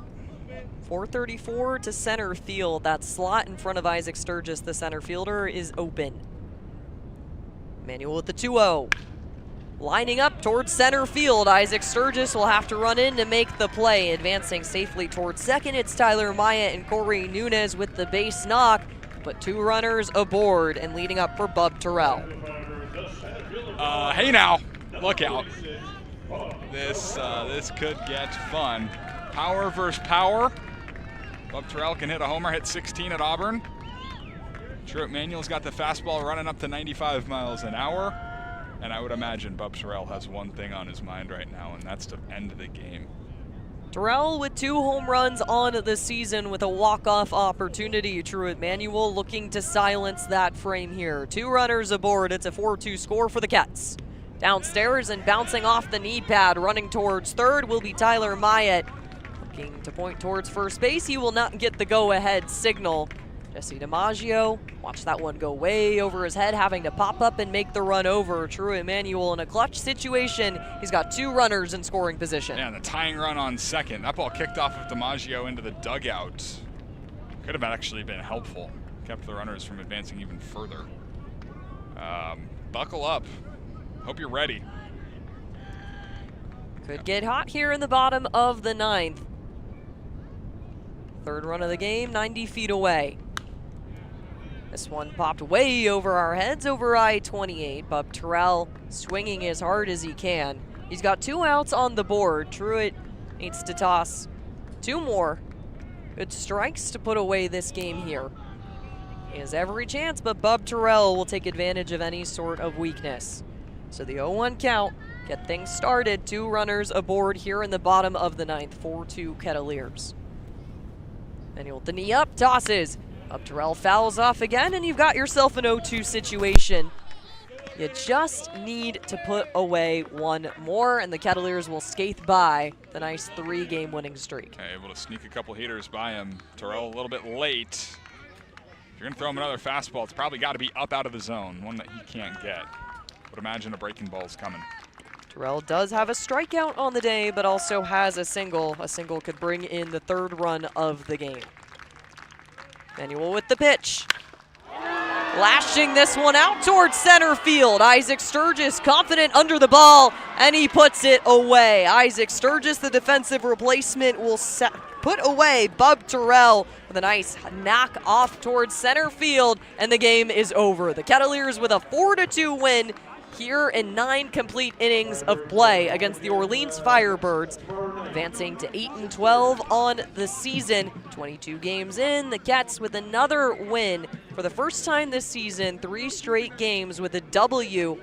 Nice win column stretch. Truitt Manuel forces the nice knockout towards center field. Isaac Sturgis confident underneath it. He will put it away for the 3rd out here in the bottom of the 9th. Final lines on the day, Cats with 7 hits, Orleans with 9. No errors for either defensive stretch.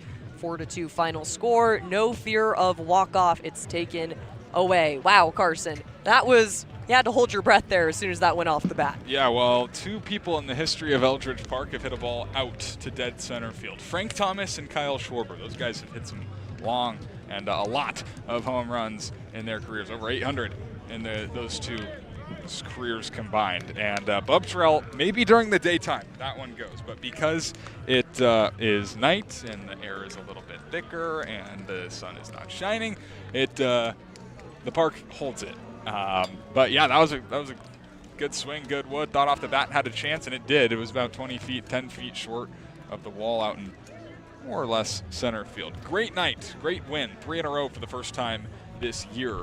And 4-2 win. And big thanks to this guy sitting down with us right now, Mr. Ryan Turansky. Ryan, your first extra base hit of the summer, a 3-run shot to right field. Take me through that at-bat. Honestly, just trying to be on time for a fastball. I've gotten blown up a little bit too much this summer and hung a slider, but obviously, like I said, being on time for 1 and then getting that good pitch and being able to turn on it is perfect.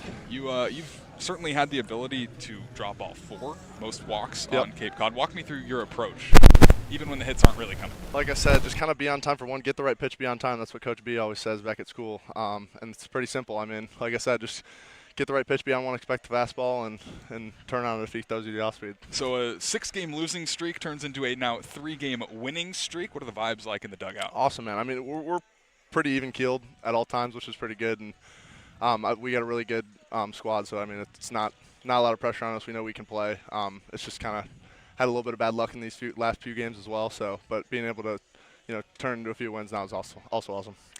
You go into this one, your left field, Isaac Sturgis put into the center frame. Bub Terrell knocks it almost over the fence there. What confidence did you have in your guy in center?